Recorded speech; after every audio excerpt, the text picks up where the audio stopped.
In this video, you will hear a magnificent vampire story. Before Dracula cast his shadow, there was Carmilla, a vampire story whispered, not shouted.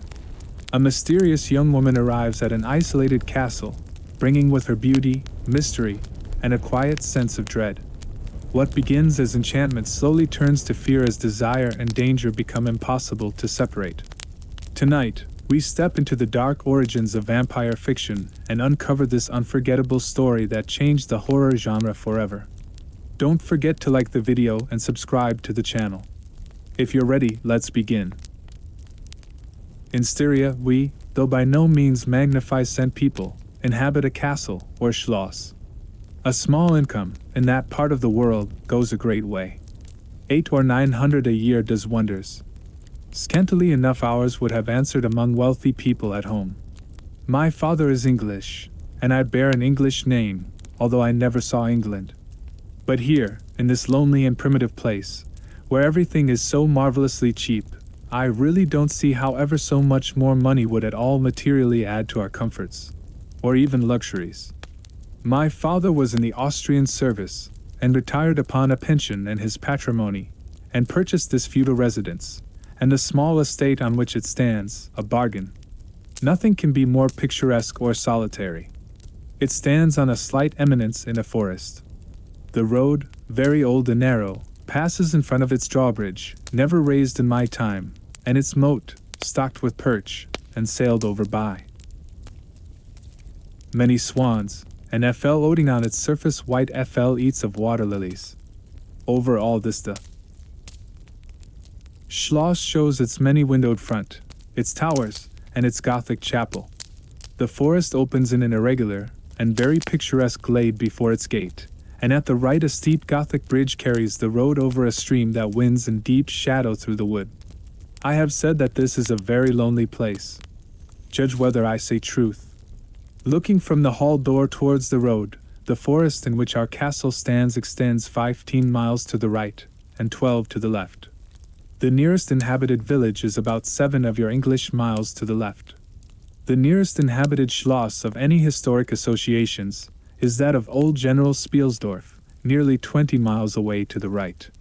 I have said, the nearest inhabited village, because there is, only 3 miles westward, that is to say in the direction of General Spielsdorf's Schloss, a ruined village, with its quaint little church, now roofless, in the aisle of which are the moldering tombs of the proud family of Karnstein, now extinct, who once owned the equally desolate chateau which, in the thick of the forest, overlooks the silent ruins of the town. Respecting the cause of the desertion of this striking and melancholy spot, there is a legend which I shall relate to you another time. I must tell you now, how very small is the party who constitute the inhabitants of our castle. I don't include servants, or those dependents who occupy rooms in the buildings attached to the schloss. Listen, and wonder. My father, who is the kindest man on earth, but growing old, and I, at the date of my story, only 19. 8 years have passed since then. I and my father constituted the family at the schloss. My mother, a Styrian lady, died in my infancy, but I had a good-natured governess, who had been with me from, I might almost say, my infancy. I could not remember the time when her fat, benignant face was not a familiar picture in my memory. This was Madame Sheridan, a native of Bern, whose care and good nature in part supplied to me the loss of my mother, whom I do not even remember, so early I lost her. She made a third at our little dinner party. There was a fourth, Mademoiselle de La Fontaine, a lady such as you term, I believe, a fine-ish governess. She spoke French and German, Madame Sheridan French and broken English, to which my father and I added English, which, partly to prevent its becoming a lost language among us, and partly from patriotic motives, we spoke every day. The consequence was a babble, at which strangers used to laugh, and which I shall make no attempt to reproduce in this narrative. And there were 2 or 3 young lady friends besides, pretty nearly of my own age, who were occasional visitors, for longer or shorter terms, and these visits I sometimes returned. These were our regular social resources. But of course there were chance visits from neighbors of only 5 or 6 leagues distance. My life was, notwithstanding, rather a solitary one, I can assure you. My gouvernantes had just so much control over me as you might conjecture such sage persons would have in the case of a rather spoiled girl, whose only parent allowed her pretty nearly her own way in everything.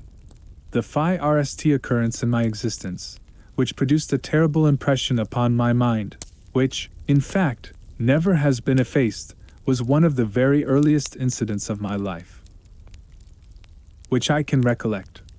Some people will think it so trifling that it should not be recorded here. You will see, however, by and by, why I mention it. The nursery, as it was called, though I had it all to myself, was a large room in the upper story of the castle, with a steep oak roof. I can't have been more than 6 years old, when one night I awoke, and looking round the room from my bed, failed to see the nursery maid. Neither was my nurse there, and I thought myself alone. I was not frightened, for I was one of those happy children who are studiously kept in ignorance of ghost stories, of fairy tales, and of all such lore as makes us cover up our heads when the door creaks suddenly, or the flicker of an expiring candle makes the shadow of a bedpost dance upon the wall, nearer to our faces. I was vexed and insulted at finding myself, as I conceived, neglected, and I began to whimper, preparatory to a hearty bout of roaring, when to my surprise I saw a solemn, but very pretty face looking at me from the side of the bed.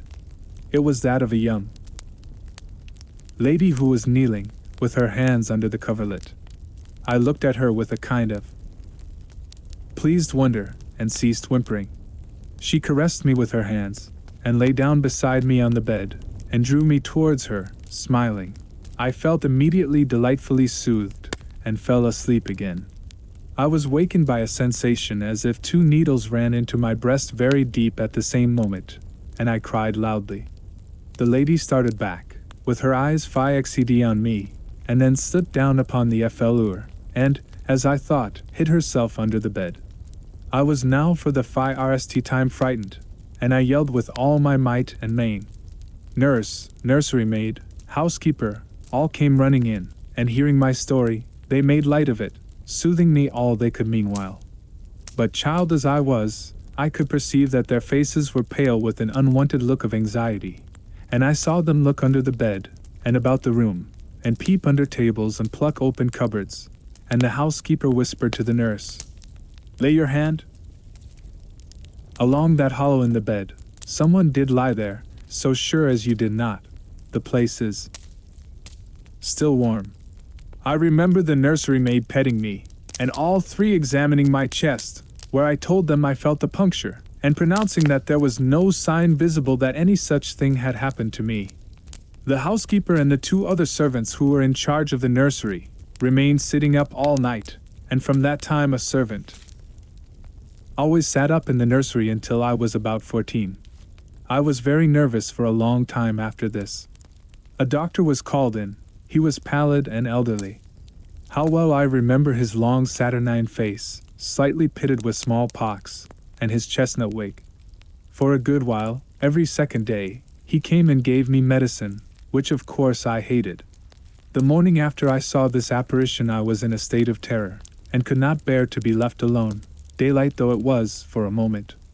I remember my father coming up and standing at the bedside, and talking cheerfully, and asking the nurse a number of questions, and laughing very heartily at one of the answers, and patting me on the shoulder, and kissing me, and telling me not to be frightened, that it was nothing but a dream and could not hurt me. But I was not comforted, for I knew the visit of the strange woman was not a dream, and I was awfully frightened. I was a little consoled by the nursery maids assuring me that it was she who had come and looked at me, and lain down beside me in the bed, and that I must have been half dreaming not to have known her face.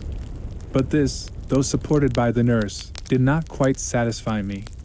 I remember, in the course of that day, a venerable old man, in a black cassock, coming into the room with the nurse and housekeeper, and talking a little to them, and very kindly to me.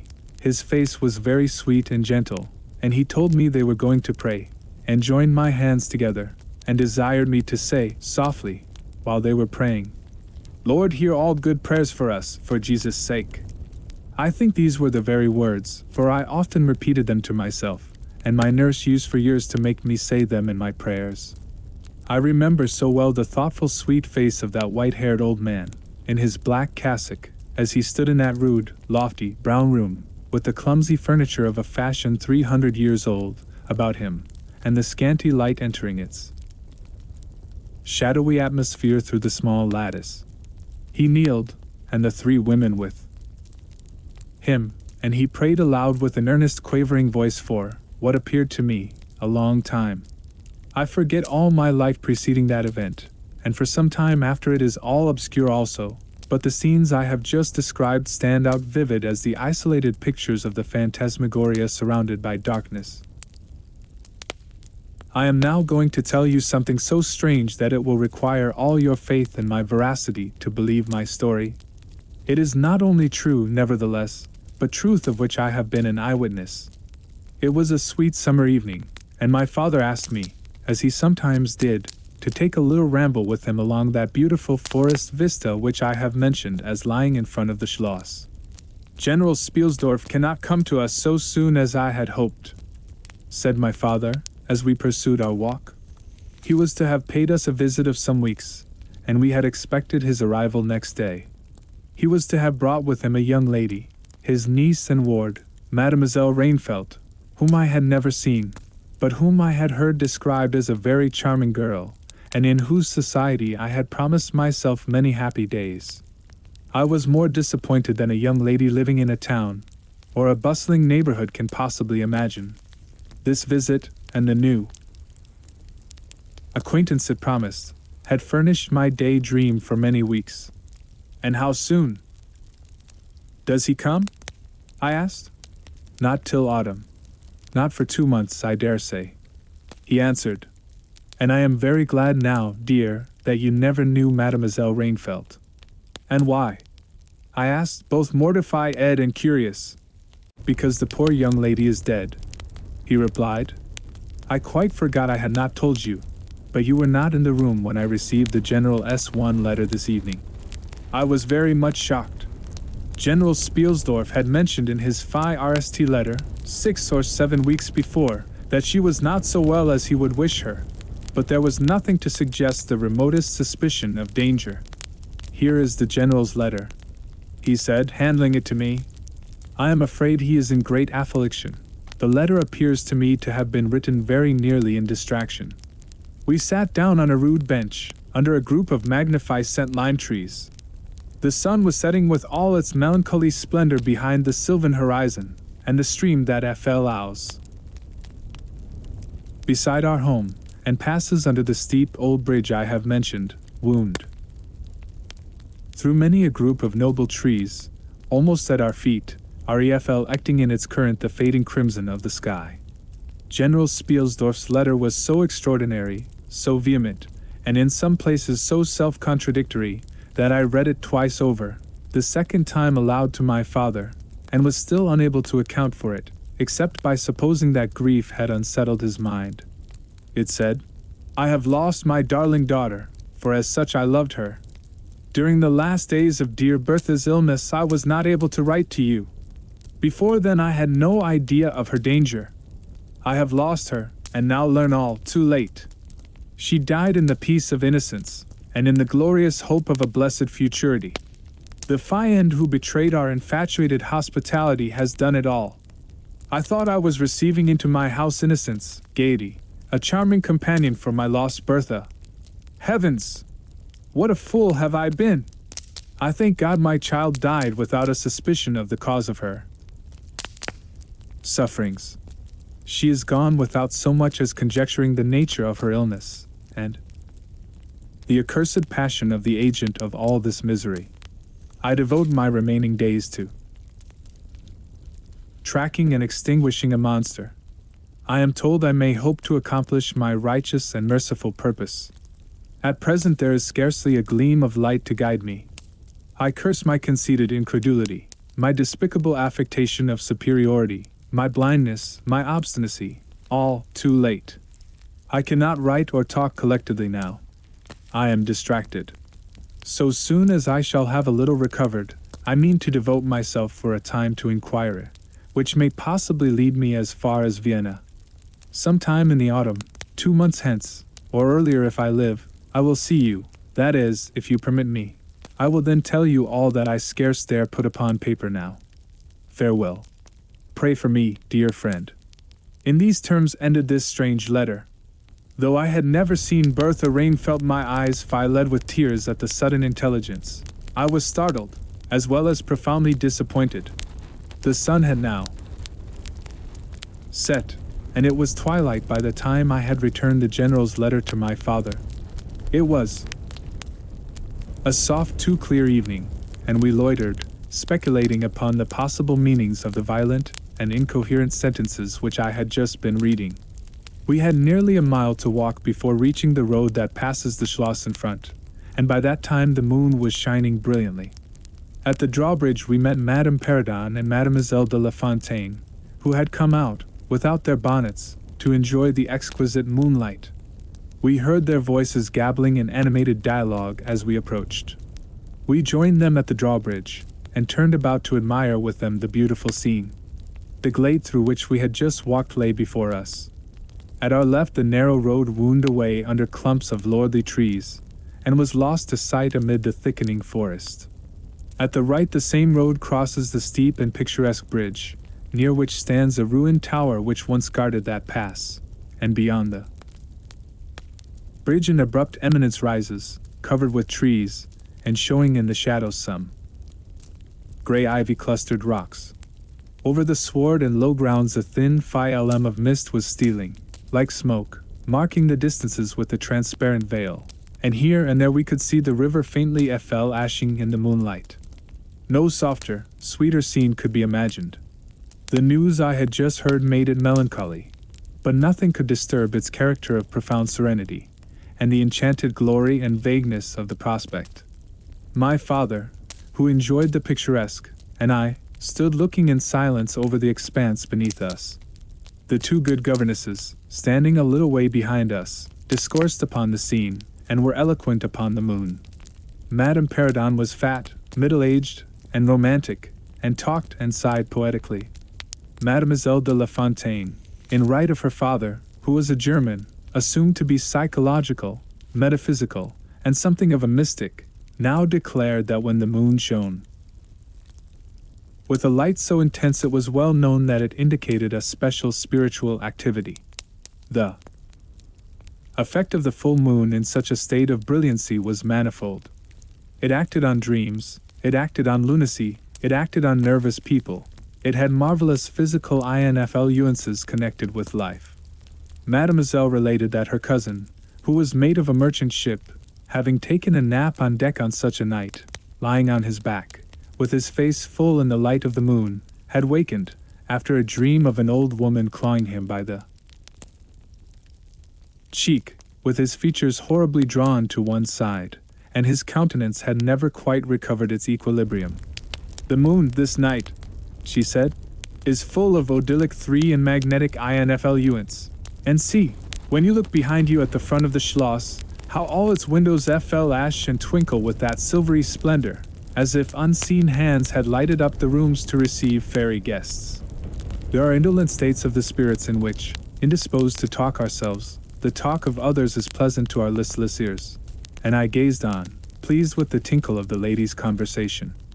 "I have got into one of my moping moods tonight," said my father, after a silence, and quoting Shakespeare, whom, by way of keeping up our English, he used to read aloud, he said, "In truth I know not why I am so sad, it wearies me.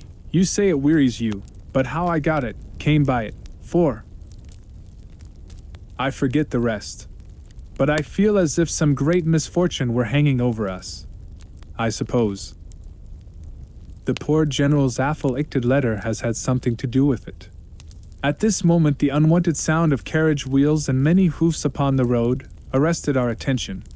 They seemed to be approaching from the high ground overlooking the bridge, and very soon the equipage emerged from that point. 2 horsemen crossed the bridge, then came a carriage drawn by 4 horses, and 2 men rode behind.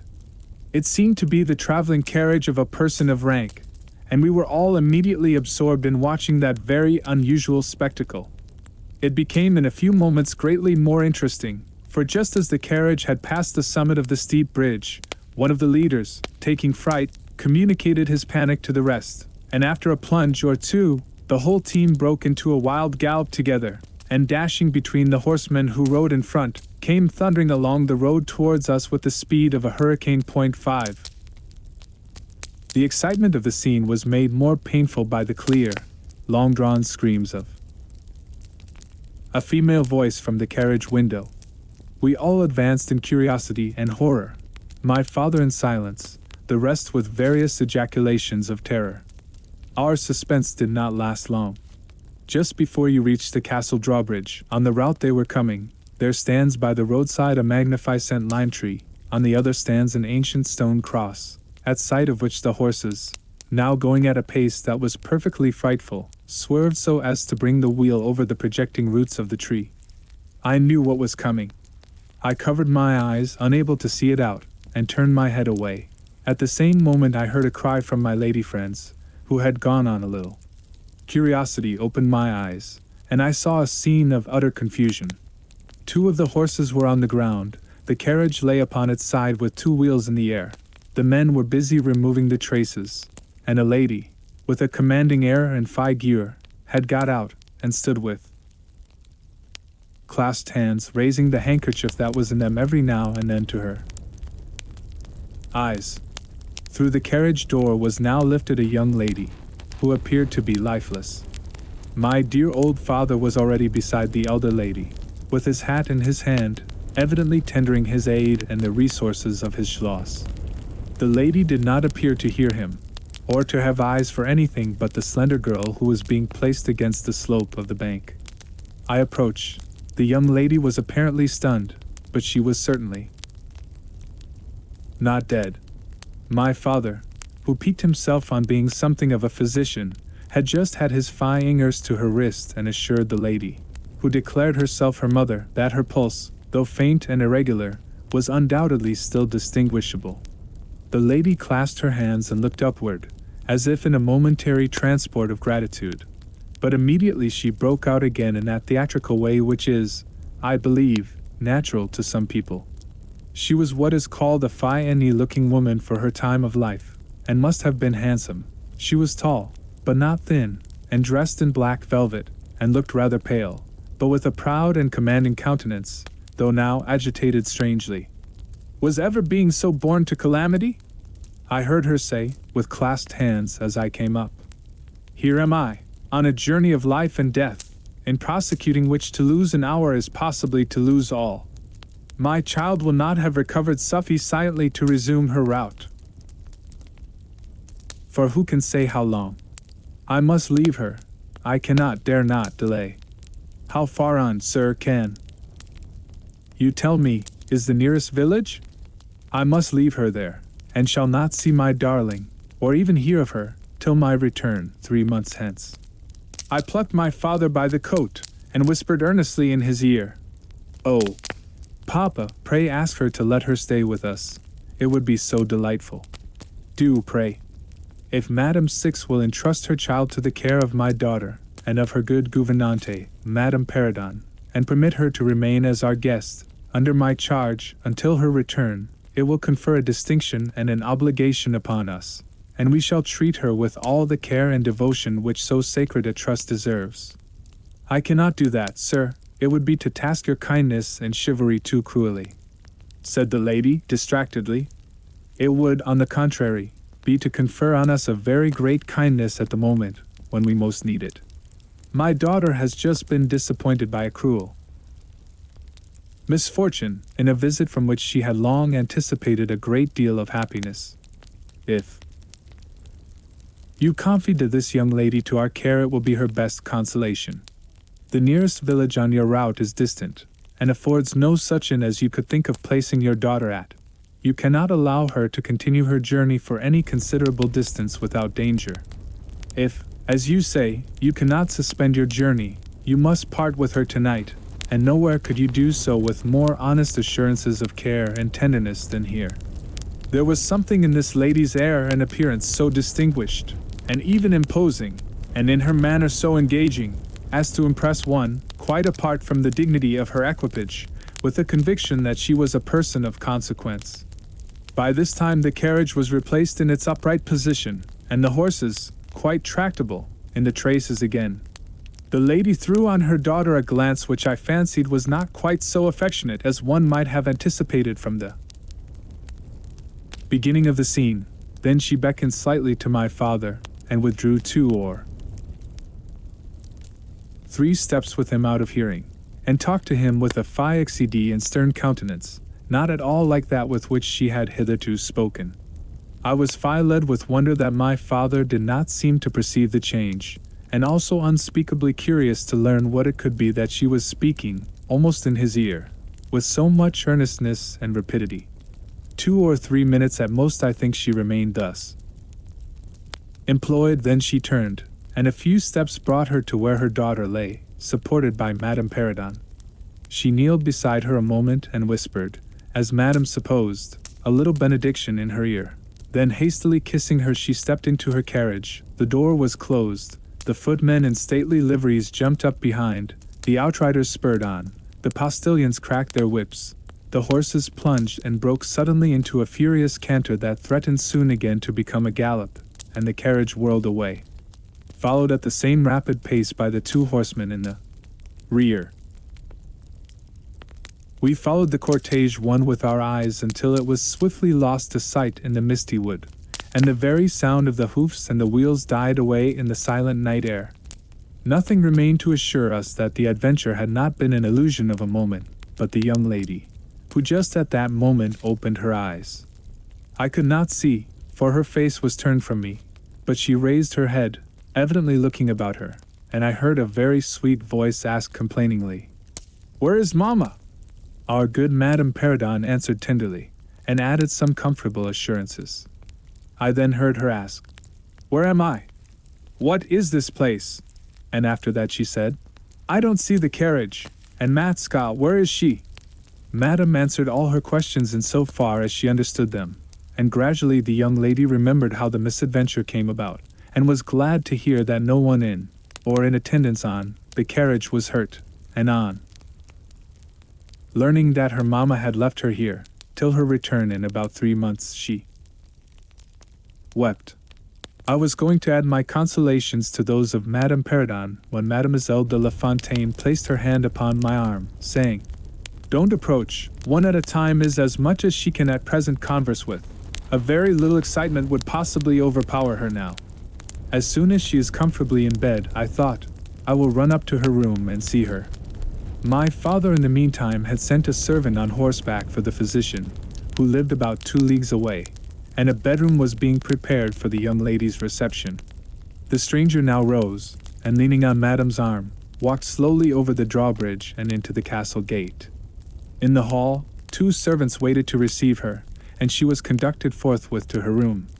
The room we usually sat in as our drawing room is long, having 4 windows, that looked over the moat and drawbridge, upon the forest scene I have just described.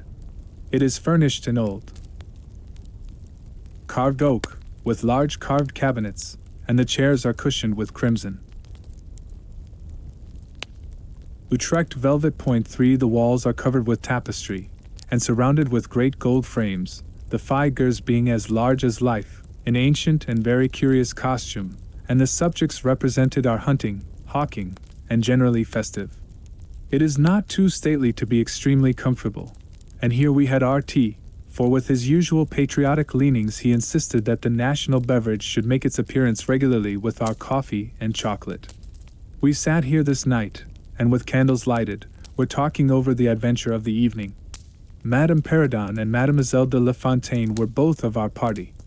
The young stranger had hardly lain down in her bed when she sank into a deep sleep, and those ladies had left her in the care of a servant. "How do you like our guest?" I asked, as soon as Madame entered. "Tell me all about her." "I like her extremely," answered Madame. "She is, I almost think, the prettiest creature I ever saw, About your age, and so gentle and nice. She is absolutely beautiful, threw in Mademoiselle, who had peeped for a moment into the stranger's room. And such a sweet voice, added Madame Perrodon. Did you remark a woman in the carriage, after it was set up again, who did not get out? Inquired Mademoiselle, but only looked from the window. No, we had not seen her. Then she described a hideous black woman, with a sort of colored turban on her head, who was gazing all the time from the carriage window, nodding and grinning derisively towards the ladies, with gleaming eyes and large white eyeballs, and her teeth set as if in fury. Did you remark what an ill-looking pack of men the servants were? Asked Madame. Yes, said my father, who had just come in. Ugly, hangdog-looking fellows, as ever I beheld in my life. I hope they mayn't rob the poor lady in the forest. They are clever rogues, however. They got everything to rights in a minute. I dare say they are worn out with too long traveling, said Madame.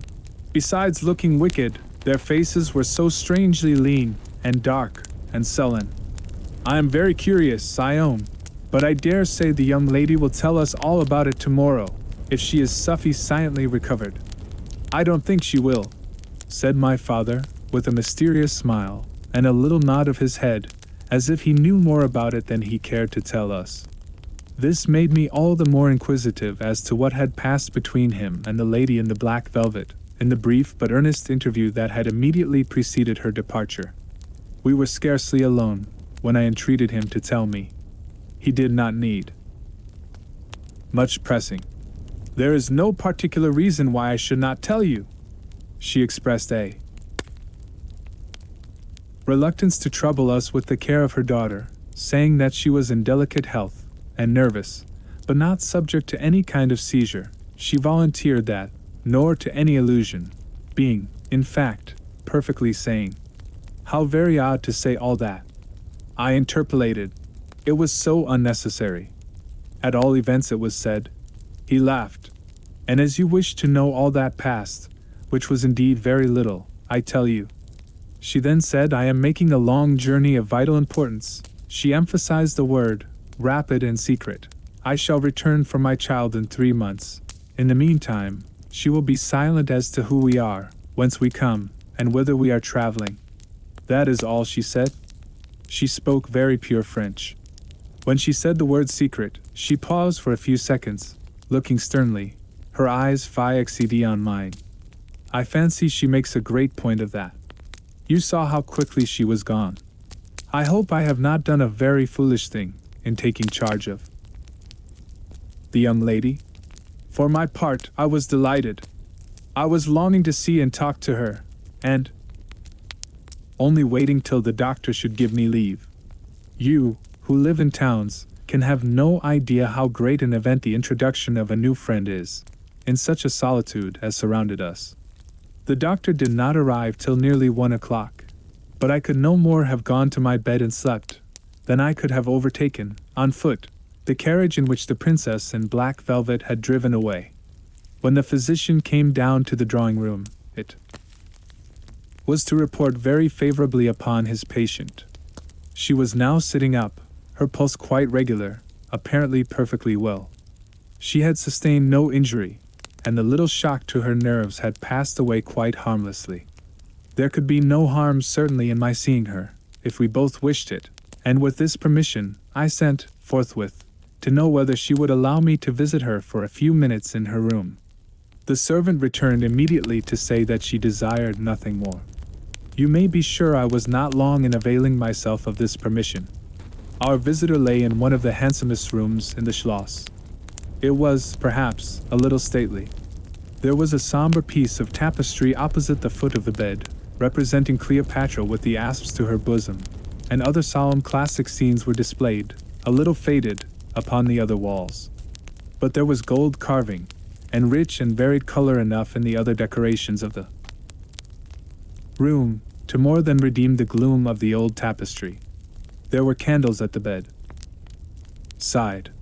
She was sitting up, her slender pretty figure enveloped in the soft silk dressing gown, embroidered with flowers, and lined with thick quilted silk, which her mother had thrown over her feet as she lay upon the ground. What was it that, as I reached the bedside and had just begun my little greeting, struck me dumb in a moment, and made me recoil a step or two from before her? I will tell you. I saw the very face which had visited me in my childhood at night, which remained so fixed in my memory, and on which I had for so many years so often ruminated with horror, when no one suspected of what I was thinking. It was pretty, even beautiful, and when I first beheld it, wore the same melancholy expression. But this almost instantly lighted into a strange fixed smile of recognition. There was a silence of fully a minute, and then at length she spoke. I could not. "How wonderful!" she exclaimed. 12 years ago, I saw your face in a dream, and it has haunted me ever since. Wonderful, indeed, I repeated, overcoming with an effort the horror that had for a time suspended my utterances. 12 years ago, in vision or reality, I certainly saw you. I could not forget your face. It has remained before my eyes ever since. Her smile had softened. Whatever I had fancied strange in it was gone, and it and her dimpling cheeks were now delightfully pretty and intelligent. I felt reassured, and continued more in the vein which hospitality indicated, to bid her welcome, and to tell her how much pleasure her accidental arrival had given us all, and especially what a happiness it was to me. I took her hand as I spoke. I was a little shy, as lonely people are, but the situation made me eloquent, and even bold. She pressed my hand, she laid hers upon it, and her eyes glowed, as, looking hastily into mine, she smiled again, and blushed. She answered my welcome very prettily. I sat down beside her, still wondering, and she said, "I must tell you my vision about you. It is so very strange that you and I should have had, each of the other so vivid a dream, that each should have seen, I you and you me, looking as we do now, when of course we both were mere children. I was a child, about 6 years old, and I awoke from a confused and troubled dream, and found myself in a room, unlike my nursery, wainscoted clumsily in some dark wood, and with cupboards and bedsteads, and chairs, and benches placed about it. The beds were, I thought, all empty, and the room itself without anyone but myself in it, and I, after looking about me for some time, and admiring especially an iron candlestick, with 2 branches, which I should certainly know again, crept under one of the beds to reach the window. But as I got from under the bed, I heard someone crying, and looking up, while I was still upon my knees, I saw you, most assuredly you. As I see you now, a beautiful young lady, with golden hair and large blue eyes and lips, your lips, you, as you are here. Your looks won me. I climbed on the bed and put my arms about you, and I think we both fell asleep. I was roused by a scream. You were sitting up screaming.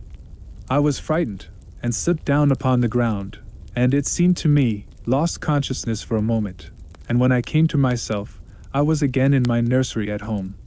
Your face I have never forgotten since. I could not be misled by mere resemblance. You are the lady whom I then saw. It was now my turn to relate my corresponding vision, which I did, to the undisguised wonder of my new acquaintance. I don't know which should be most afraid of the other, she said, again smiling.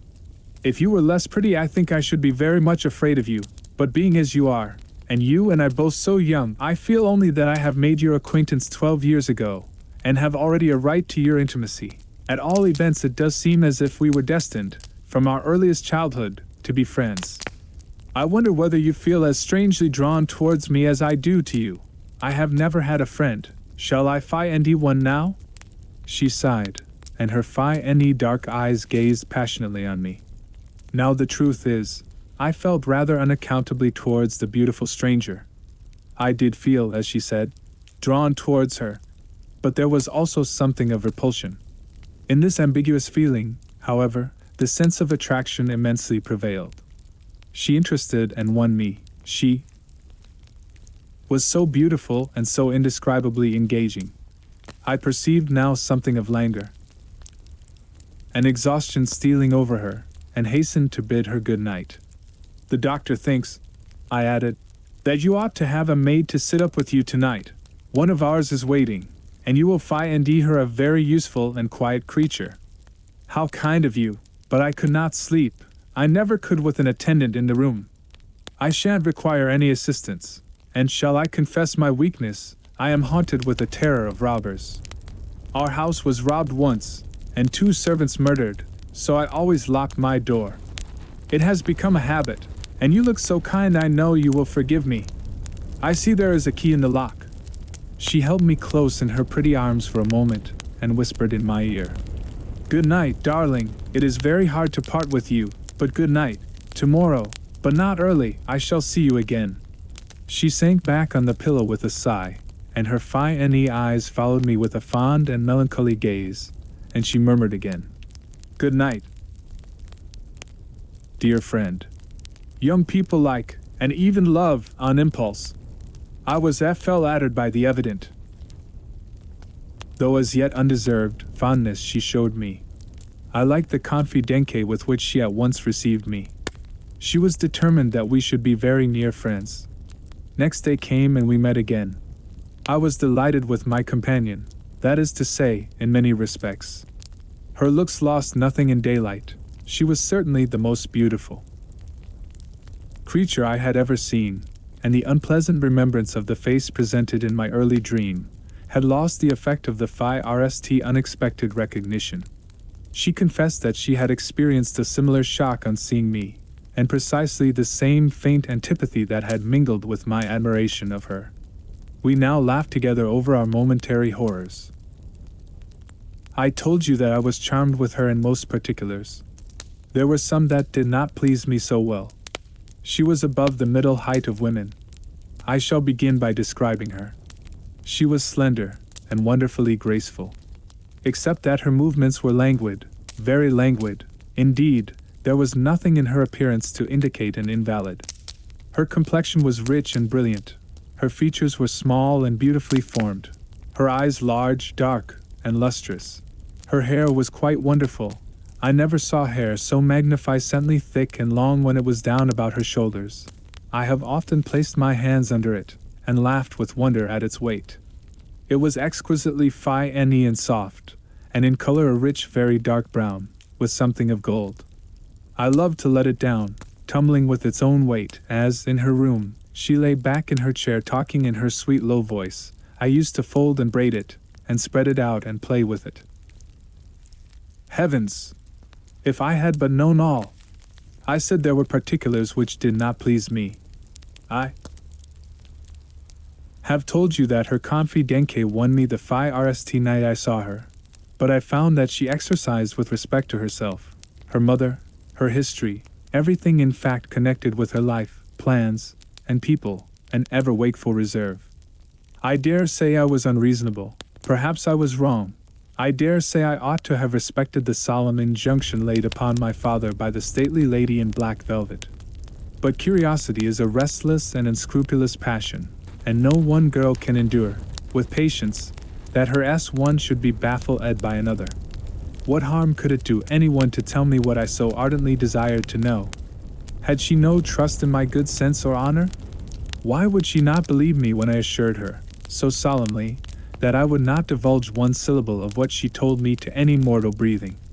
There was a coldness, it seemed to me, beyond her years, in her smiling, melancholy, persistent refusal to afford me the least ray of light. I cannot say. We quarreled upon this point, for she would not quarrel upon any. It was, of course, very unfair of me to press her, very ill-bred, but I really could not help it, and I might just as well have let it alone. What she did tell me amounted, in my unconscionable estimation, to nothing. It was all summed up in 3 very vague disclosures. First dot, her name was Carmilla. Second dot, her family was very ancient and noble. Third dot, her home lay in the direction of the west. She would not tell me the name of her family, nor their armorial bearings, nor the name of their estate, nor even that of the country they lived in. You are not to suppose that I worried her incessantly on these subjects. I watched opportunity, and rather insinuated than urged my inquiries. Once or twice, indeed, I did attack her more directly. But no matter what my tactics, utter failure was invariably the result. Reproaches and caresses were all lost upon her. But I must add this, that her evasion was conducted with so pretty a melancholy and deprecation, with so many, and even passionate declarations of her liking for me, and trust in my honor, and with so many promises that I should at last know all, that I could not find it in my heart long to be offended with her. She used to place her pretty arms about my neck, draw me to her, and, laying her cheek to mine, murmur with her lips near my ear, "Dearest, your little heart is wounded. Think me not cruel because I obey the irresistible law of my strength and weakness. If your dear heart is wounded, my wild heart bleeds with yours. In the rapture of my enormous humiliation I live in your warm life, and you shall die, sweetly die, into mine. I cannot help it. As I draw near to you, you, in your turn, will draw near to others, and learn the rapture of that cruelty, which yet is love. So for a while, seek to know no more of me and mine, but trust me with all your loving spirit." And when she had spoken such a rhapsody, she would press me more closely in her trembling embrace, and her lips in soft kisses gently glow upon my cheek. Her agitations and her language were unintelligible to me. From these foolish embraces, which were not of very frequent occurrence, I must allow, I used to wish to extricate myself, but my energies seemed to fail me. Her murmured words sounded like a lullaby in my ear, and soothed my resistance into a trance, from which I only seemed to recover myself when she withdrew her arms. In these mysterious moods I did not like her. I experienced a strange tumultuous excitement that was pleasurable, ever and anon, mingled with a vague sense of fear and disgust. I had no distinct thoughts about her while such scenes lasted, but I was conscious of a love growing into adoration, and also of abhorrence. This I know is paradox, but I can make no other attempt to explain the feeling. I now write, after an interval of more than 10 years, with a trembling hand, with a confused and horrible recollection of certain occurrences and situations, in the ordeal through which I was unconsciously passing, though with a vivid and very sharp remembrance of the main current of my story. But I suspect, in all lives there are certain emotional scenes, those in which our passions have been most wildly and terribly roused, that are of all others the most vaguely and dimly remembered. Sometimes after an hour of apathy, my strange and beautiful companion would take my hand and hold it with a fond pressure, renewed again and again, blushing softly, gazing in my face with languid and burning eyes, and breathing so fast that her dress rose and fell with the tumultuous respiration. It was like the ardor of a lover. It embarrassed me. It was hateful and yet overpowering, and with gloating eyes she drew me to her, and her hot lips traveled along my cheek in kisses, and she would whisper, almost in sobs, "You are mine, you shall be mine, you and I are one forever." Then she has thrown herself back in her chair, with her small hands over her eyes, leaving me trembling. "Are we related?" I used to ask. "What can you mean by all this? I remind you perhaps of someone whom you love, but you must not, I hate it. I don't know you. I don't know myself when you look so and talk so." She used to sigh at my vehemence, then turn away and drop my hand. Respecting these very extraordinary manifestations I strove in vain to form any satisfactory theory. I could not refer them to affectation or trick. It was unmistakably the momentary breaking out of suppressed instinct and emotion. Was she, notwithstanding her mother's volunteered denial, subject to brief visitations of insanity? Or was there here a disguise and a romance? I had read in old story books of such things. What if a boyish lover had found his way into the house, and sought to prosecute his suit in masquerade, with the assistance of a clever old adventuress? But there were many things against this hypothesis, highly interesting as it was to my vanity. I could boast of no little attention such as masculine gallantry delights to offer. Between these passionate moments there were long intervals of commonplace, of gaiety, of brooding melancholy, during which, except that I detected her eyes so full of melancholy fiery, following me. At times I might have been as nothing to her. Except in these brief periods of mysterious excitement, her ways were girlish, and there was always a languor about her, quite incompatible with a masculine system in a state of health. In some respects her habits were odd. Perhaps not so singular in the opinion of a town lady like you, as they appeared to us rustic people. She used to come down very late, generally not till 1 o'clock. She would then take a cup of chocolate, but eat nothing. We then went out for a walk, which was a mere saunter, and she seemed, almost immediately, exhausted, and neither returned to the Schloss or sat on one of the benches that were placed, here and there, among the trees.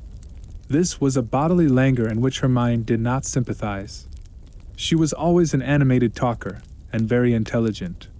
She sometimes alluded for a moment to her own home, or mentioned an adventure or situation, or an early recollection, which indicated a people of strange manners, and described customs of which we knew nothing. I gathered from these chance hints that her native country was much more remote than I had at first fancied. As we sat thus one afternoon under the trees, a funeral passed us by. It was that of a pretty young girl, whom I had often seen, the daughter of one of the rangers of the forest. The poor man was walking behind the coffee inn of his darling. She was his only child, and he looked quite heartbroken. Peasants walking two and two came behind. They were singing a funeral hymn. I rose to mark my respect as they passed, and joined in the hymn they were very sweetly singing. My companion shook me a little roughly, and I turned surprised. She said brusquely, "Don't you perceive how discordant that is?" "I think it very sweet, on the contrary," I answered, vexed at the interruption, and very uncomfortable, lest the people who composed the little procession should observe and resent what was passing. I resumed, therefore, instantly, and was again interrupted. "You pierce my ears," said Carmilla, almost angrily, and stopping her ears with her tiny fingers. "Besides, how can you tell that your religion and mine are the same? Your forms wound me, and I hate funerals. What a fuss! Why, you must die, everyone must die, and all are happier when they do. Come home. My father has gone on with the clergyman to the churchyard. I thought you knew she was to be buried today." "She? I don't trouble my head about peasants. I don't know who she is," answered Carmilla, with a flash from her fine eyes. "She is the poor girl who fancied she saw a ghost a fortnight ago, and has been dying ever since, till yesterday, when she expired. Tell me nothing about ghosts. I shan't sleep tonight if you do. I hope there is no plague or fever coming. All this looks very like it," I continued. "The swineherd's young wife died only a week ago, and she thought something seized her by the throat as she lay in her bed, and nearly strangled her. Papa says such horrible fancies do accompany some forms of fever. She was quite well the day before. She sank afterwards, and died before a week. Well, her funeral is over, I hope, and her hymn sung, and our ears shan't be tortured with that discord and jargon. It has made me nervous. Sit down here beside me, sit close, hold my hand, press it hard, harder." We had moved a little back, and had come to another seat. She sat down. Her face underwent a change that alarmed and even terrified me for a moment. It darkened, and became horribly livid. Her teeth and hands were clenched, and she frowned and compressed her lips, while she stared down upon the ground at her feet, and trembled all over with a continued shudder as irrepressible as ague. All her energies seemed strained to suppress a fit, with which she was then breathlessly tugging, and at length a low convulsive cry of suffering broke from her, and gradually the hysteria subsided. "There. That comes of strangling people with hymns," she said at last. Hold me still. It is passing away." And so gradually it did, and perhaps to dissipate the somber impression which the spectacle had left upon me, she became unusually animated and chatty. And so we got home. This was the first time I had seen her exhibit any definable symptoms of that delicacy of health which her mother had spoken of. It was the first time, also, I had seen her exhibit anything like temper. Both passed away like a summer cloud, and never but once afterwards did I witness on her part a momentary sign of anger. I will tell you how it happened. She and I were looking out of one of the long drawing-room windows, when there entered the courtyard, over the drawbridge, a figure of a wanderer whom I knew very well. He used to visit the Schloss generally twice a year. It was the figure of a hunchback, with the sharp lean features that generally accompany deformity. He wore a pointed black beard, and he was smiling from ear to ear, showing his white fangs. He was dressed in buff, black, and scarlet, and crossed with more straps and belts than I could count, from which hung all manner of things. Behind, he carried a magic lantern, 2 in 2 boxes, which I well knew, in one of which was a salamander, and in the other a mandrake. 3 These monsters used to make my father laugh. They were compounded of parts of monkeys, parrots, squirrels, and hedgehogs, dried and stitched together with great neatness and startling effect. He had a fiddle, a box of conjuring apparatus, a pair of foils and masks for attached to his belt, several other mysterious cases dangling about him, and a black staff with copper ferrules 5 in his hand. His companion was a rough spare dog that followed at his heels, but stopped short, suspiciously at the drawbridge, and in a little while began to howl dismally. In the meantime, the mountebank, standing in the midst of the courtyard, raised his grotesque hat, and made us a very ceremonious bow, paying his compliments very volubly in execrable French, and German not much better.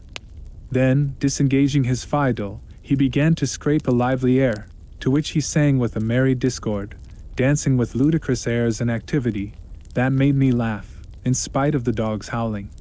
Then he advanced to the window with many smiles and salutations, and his hat in his left hand, his fiddle under his arm, and with the fluency that never took breath, he gabbled a long advertisement of all his accomplishments, and the resources of the various arts which he placed at our service, and the curiosities and entertainments which it was in his power, at our bidding, to display.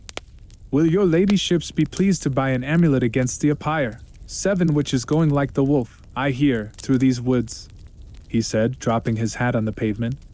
They are dying of it right and left, and here is a charm that never fails, only pinned to the pillow, and you may laugh in his face. These charms consisted of oblong slips of vellum, with cabalistic ciphers and diagrams upon them. Carmilla instantly purchased one, and so did I. He was looking up, and we were smiling down upon him, amused. At least, I can answer for myself.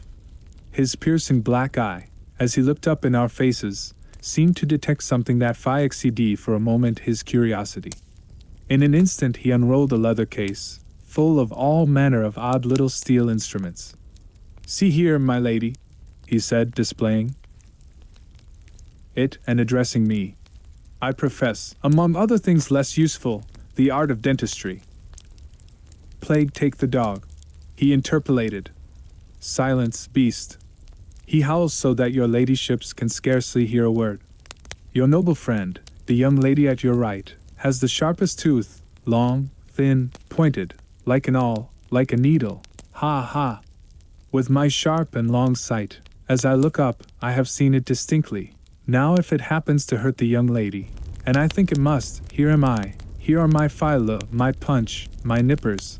I will make it round and blunt, if her ladyship pleases, no longer the tooth of a but of a beautiful young lady as she is. Hey! Is the young lady displeased? Have I been too bold? Have I offended her? The young lady, indeed, looked very angry as she drew back from the window. How dares that mountebank insult us so? Where is your father? I shall demand redress from him. My father would have had the wretch tied up to the pump, and odd with a cart whip, and burned to the bones with the castle brand. She retired from the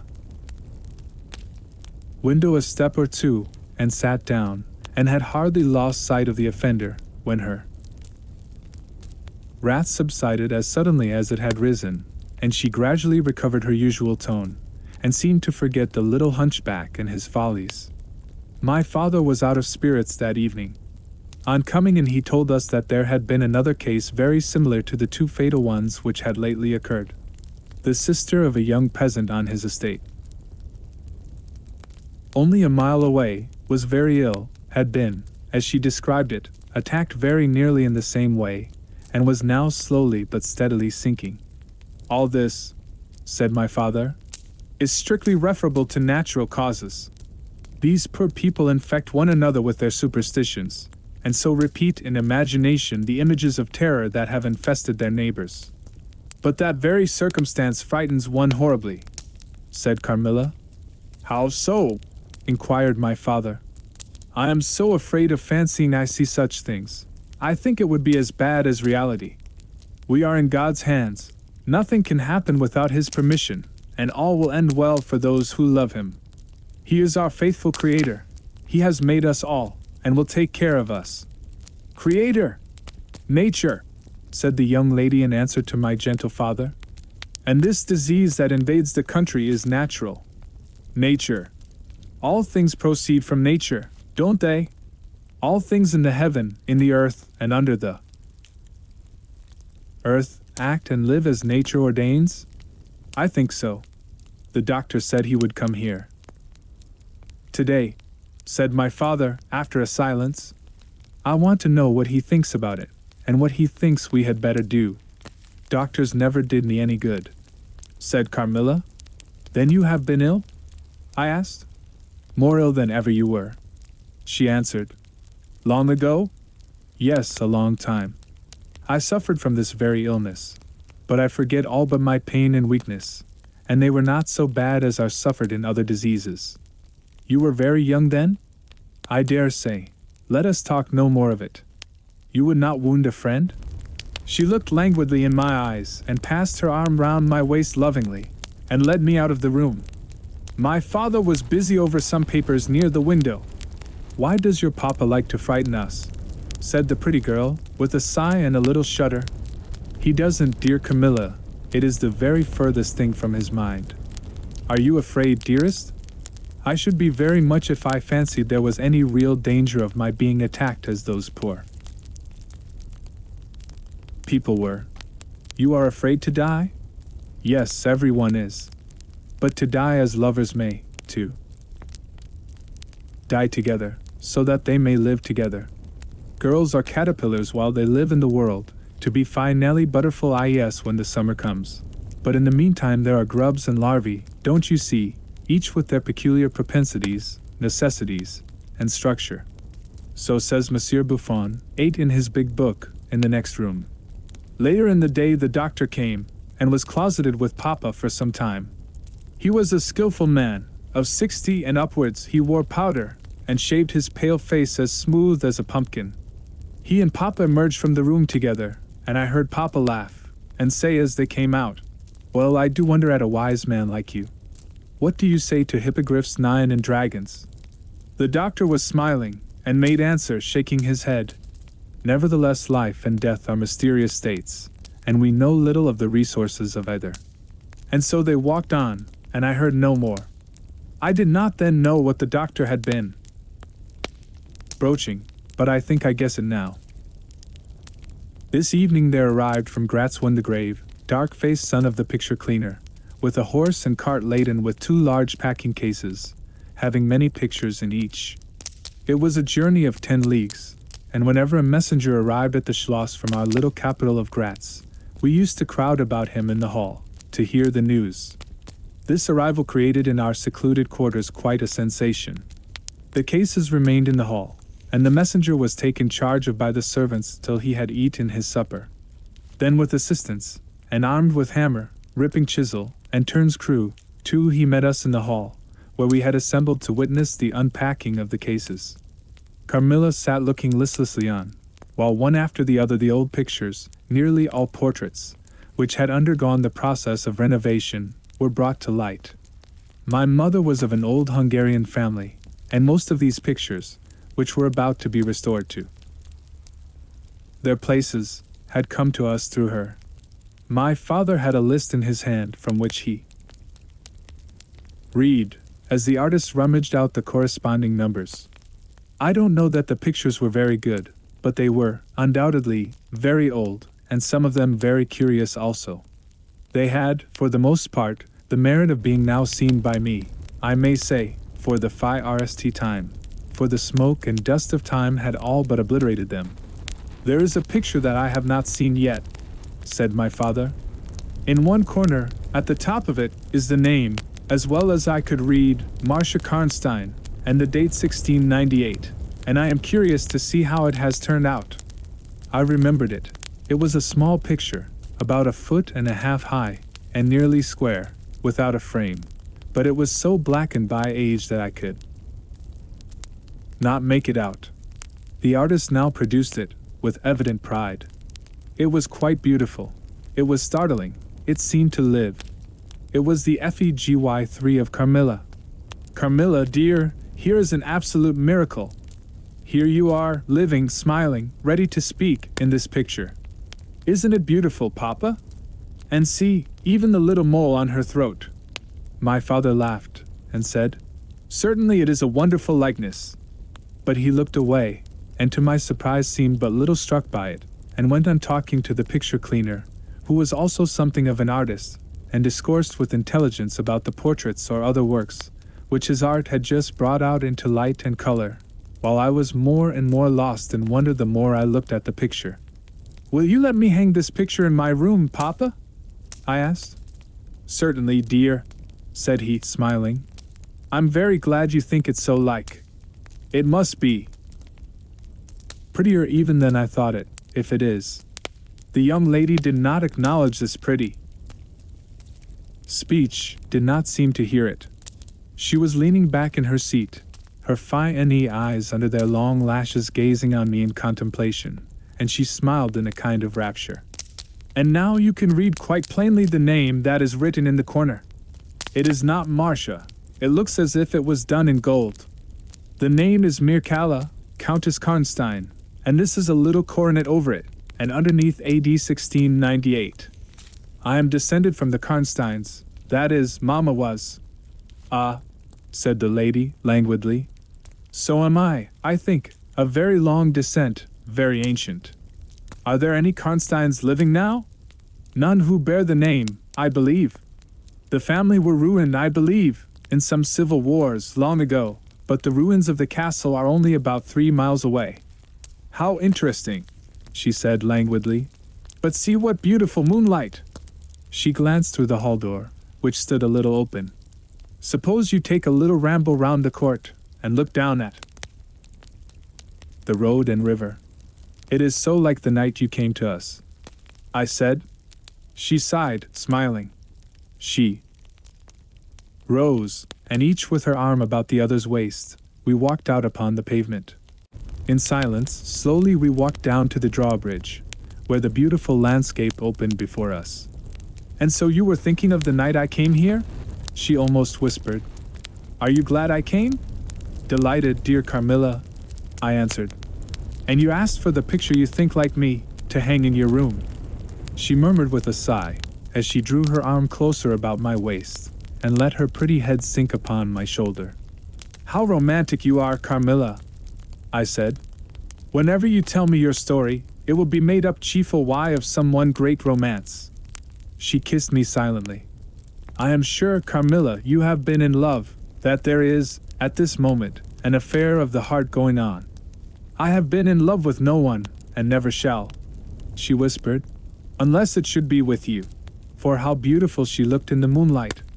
Shy and strange was the look with which she quickly hid her face in my neck and hair, with tumultuous sighs that seemed almost to sob, and pressed in mine a hand that trembled.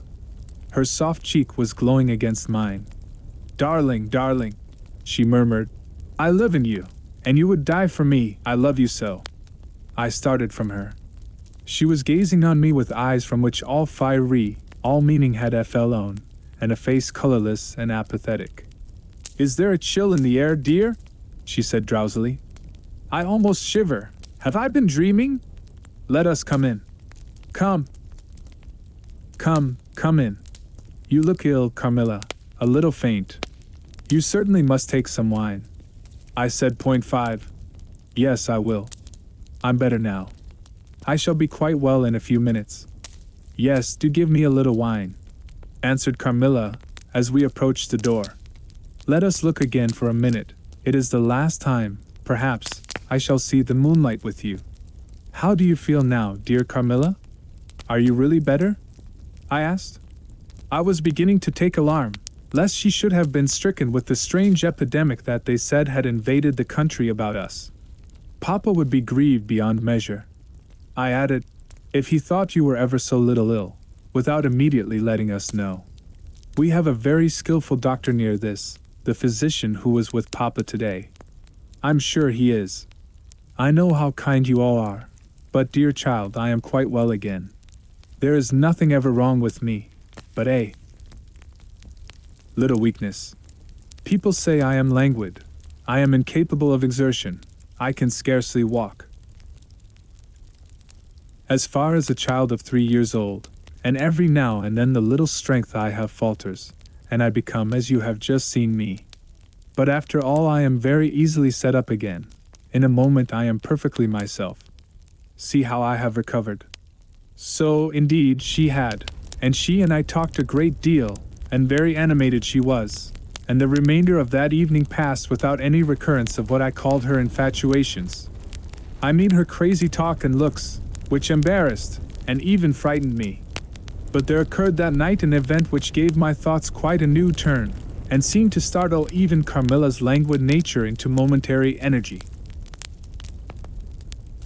When we got into the drawing room, and had sat down to our coffee and chocolate, although Carmilla did not take any, she seemed quite herself again, and Mademoiselle de La Fontaine joined us, and made a little card party, in the course of which Papa came in for what he called his dish of tea.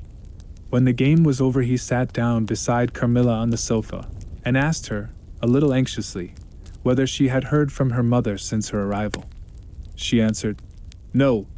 He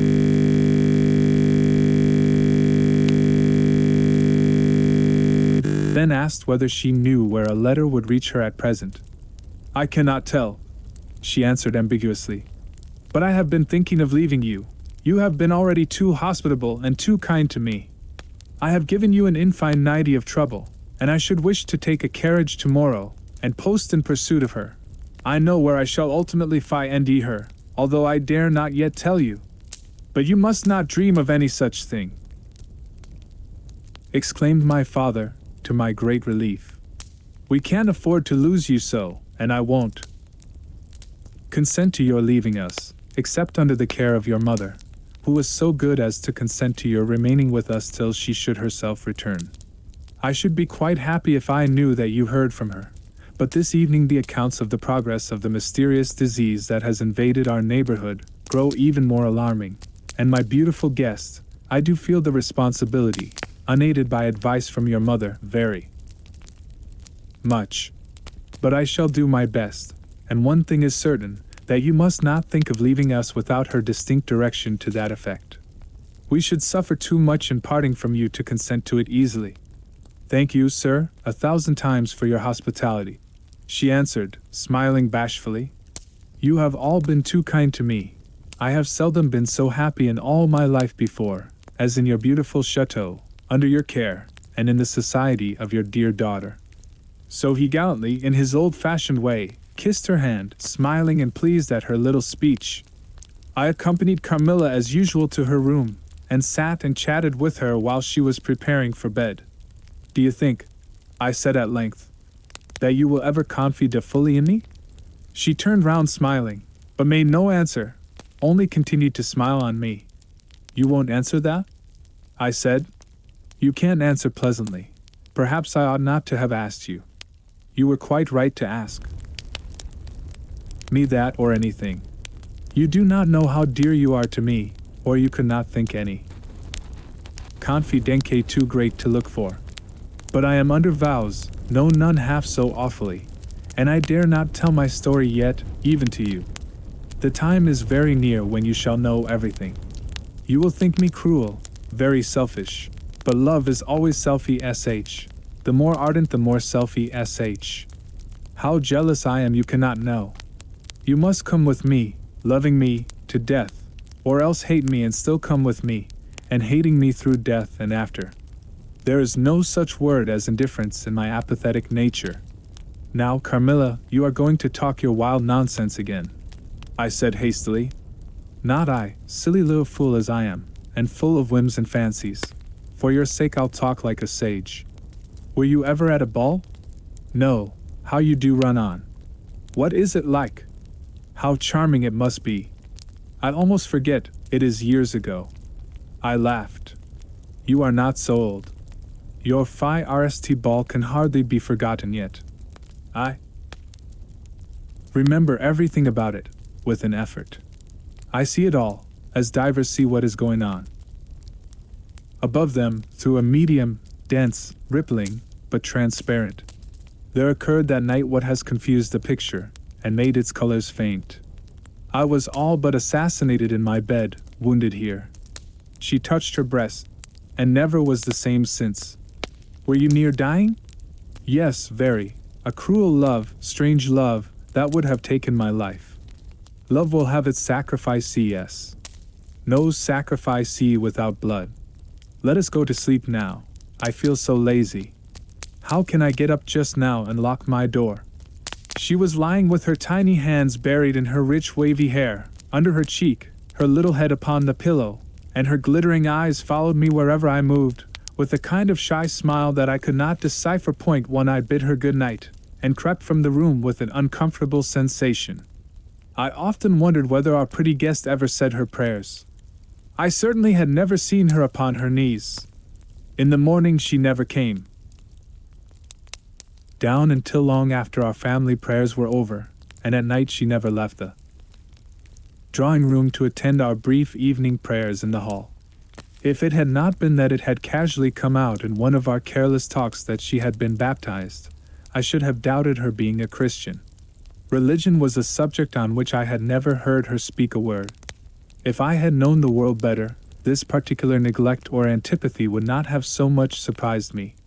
The precautions of nervous people are infectious, and persons of a like temperament are pretty sure, after a time, to imitate them. I had adopted Carmilla's habit of locking her bedroom door, having taken into my head all her whimsical alarms about midnight invaders and prowling assassins. I had also adopted her precaution of making a brief search through her room, to satisfy herself that no lurking assassin or robber was ensconced. These wise measures taken, I got into my bed and fell asleep. Point two, a light was burning in my room. This was an old habit, of very early date, and which nothing could have tempted me to dispense with. Thus fortified, I might take my rest in peace. But dreams come through stone walls, light up dark rooms, or darken light ones, and their persons make their exits and their entrances as they please, and laugh at locksmiths. I had a dream that night that was the beginning of a very strange agony. I cannot call it a nightmare, for I was quite conscious of being asleep. But I was equally conscious of being in my room, and lying in bed, precisely as I actually was. I saw, or fancied I saw, the room and its furniture just as I had seen it last, except that it was very dark and I saw something moving round the foot of the bed, which at Phi RST I could not accurately distinguish. But I soon saw that it was a sooty black animal that resembled a monstrous cat. It appeared to me about 4 or 5 feet long, for it measured fully the length of the hearth rug as it passed over it, and it continued toing and froing with the lithe sinister restlessness of a beast in a cage. I could not cry out, although as you may suppose, I was terrified. Its pace was growing faster, and the room rapidly darker and darker, and at length so dark that I could no longer see anything of it but its eyes. I felt it spring lightly on the bed. The 2 broad eyes approached my face, and suddenly I felt a stinging pain as if 2 large needles darted, an inch or 2 apart, deep into my breast. I waked with a scream. The room was lighted by the candle that burned there all through the night, and I saw a female figure standing at the foot of the bed, a little at the right side. It was in a dark loose dress, and its hair was down and covered its shoulders. A block of stone could not have been more still. There was not the slightest stir of respiration. As I stared at it, the figure appeared to have changed its place, and was now nearer the door. Then, close to it, the door opened, and it passed out. I was now relieved, and able to breathe and move. My first thought was that Carmilla had been playing me a trick, and that I had forgotten to secure my door. I hastened to it, and found it locked as usual on the inside. I was afraid to open it. I was horrified edition. I sprang into my bed and covered my head up in the bedclothes, and lay there more dead than alive till morning. It would be vain my attempting to tell you the horror with which, even now, I recall the occurrence of that night. It was no such transitory terror as a dream leaves behind it. It seemed to deepen by time, and communicated itself to the room and the very furniture that had encompassed the apparition. I could not bear next day to be alone for a moment. I should have told Papa, but for two opposite reasons.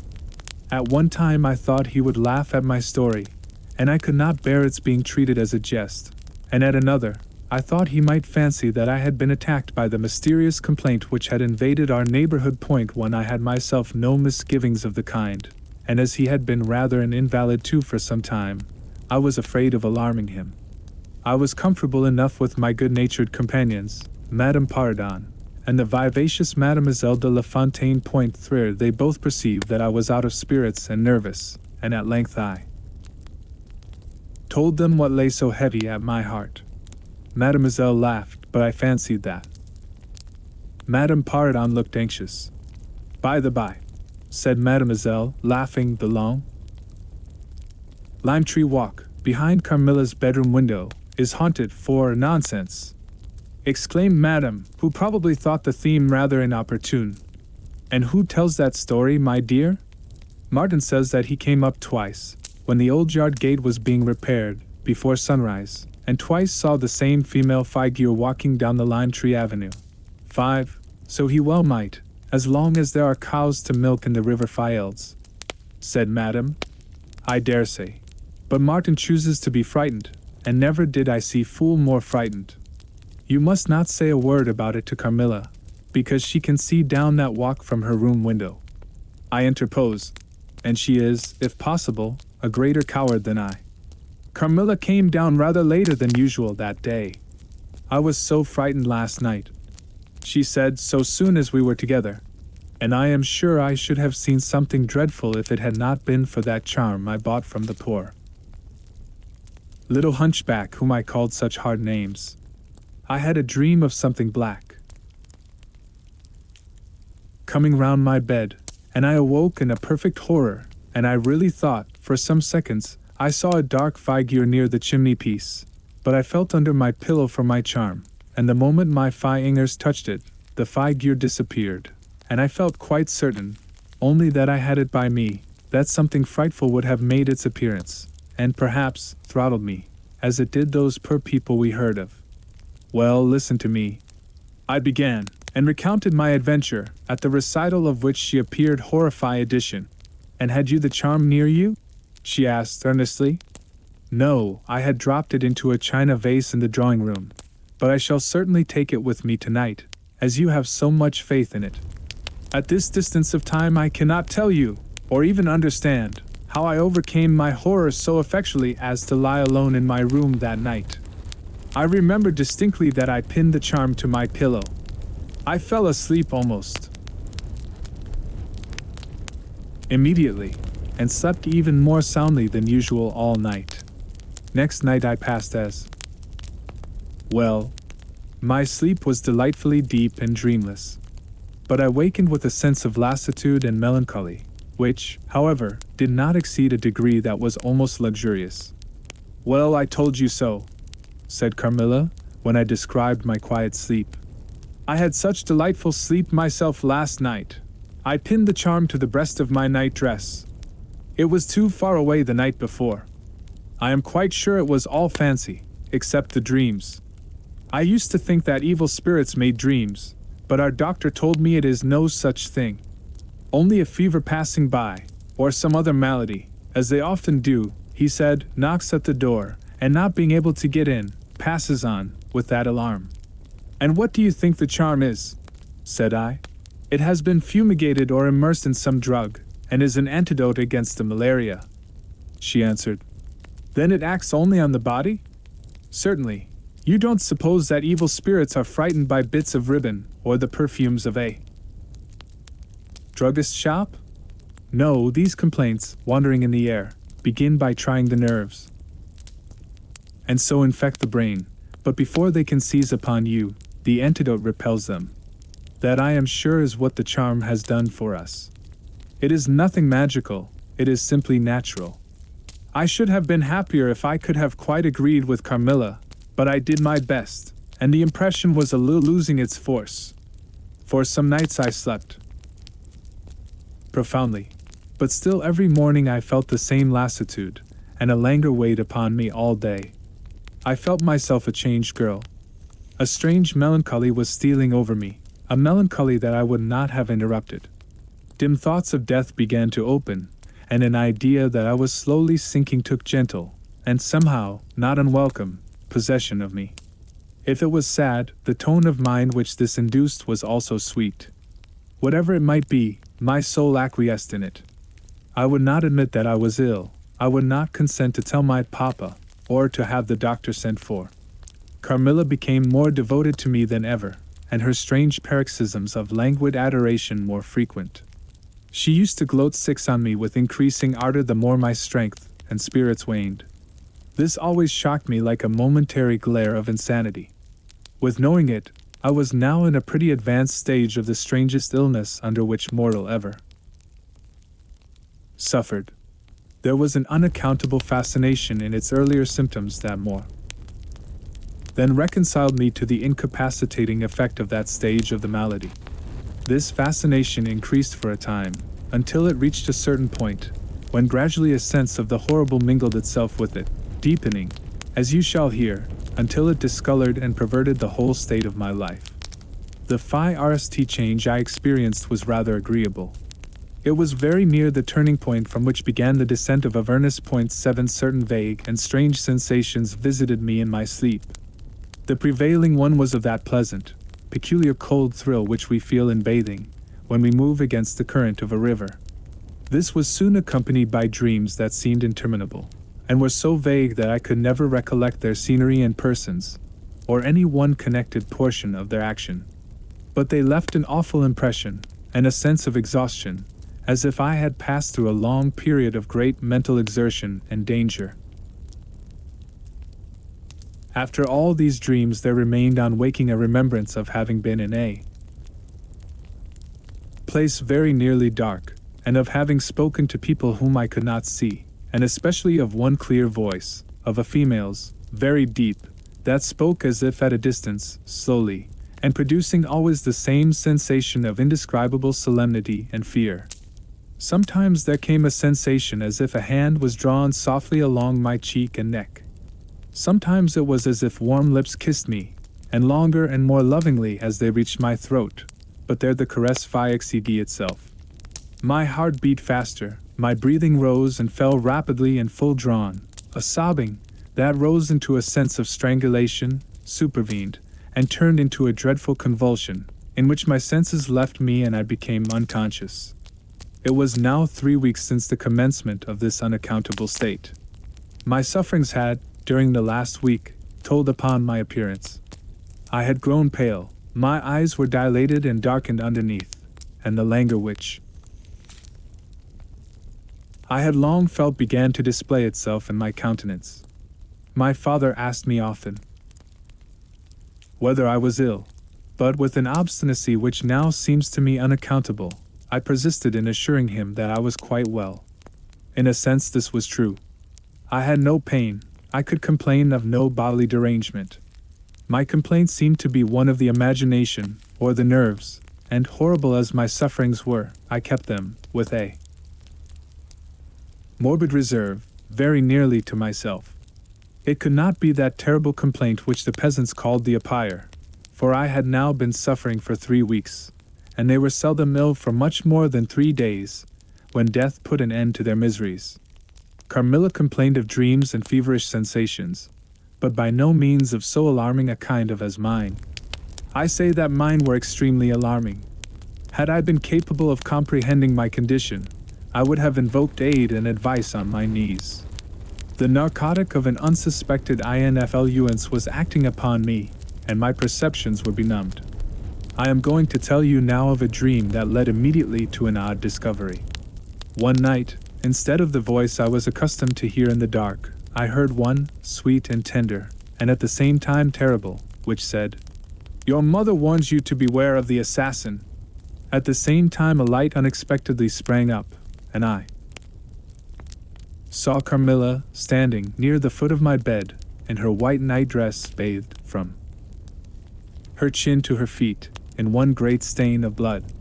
I awakened with a shriek, possessed with the one idea that Carmilla was being murdered. I remember springing from my bed, and my next recollection is that of standing on the lobby, crying for help. Madame and Mademoiselle came scurrying out of their rooms in alarm.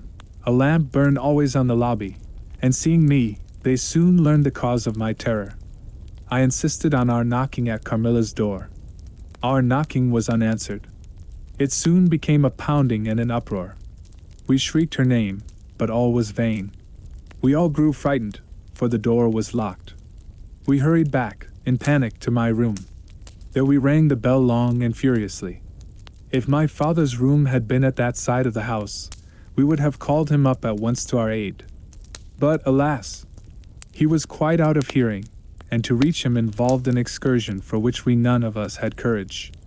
Servants, however, soon came running up the stairs. I had got on my dressing gown and slippers meanwhile, and my companions were already similarly furnished.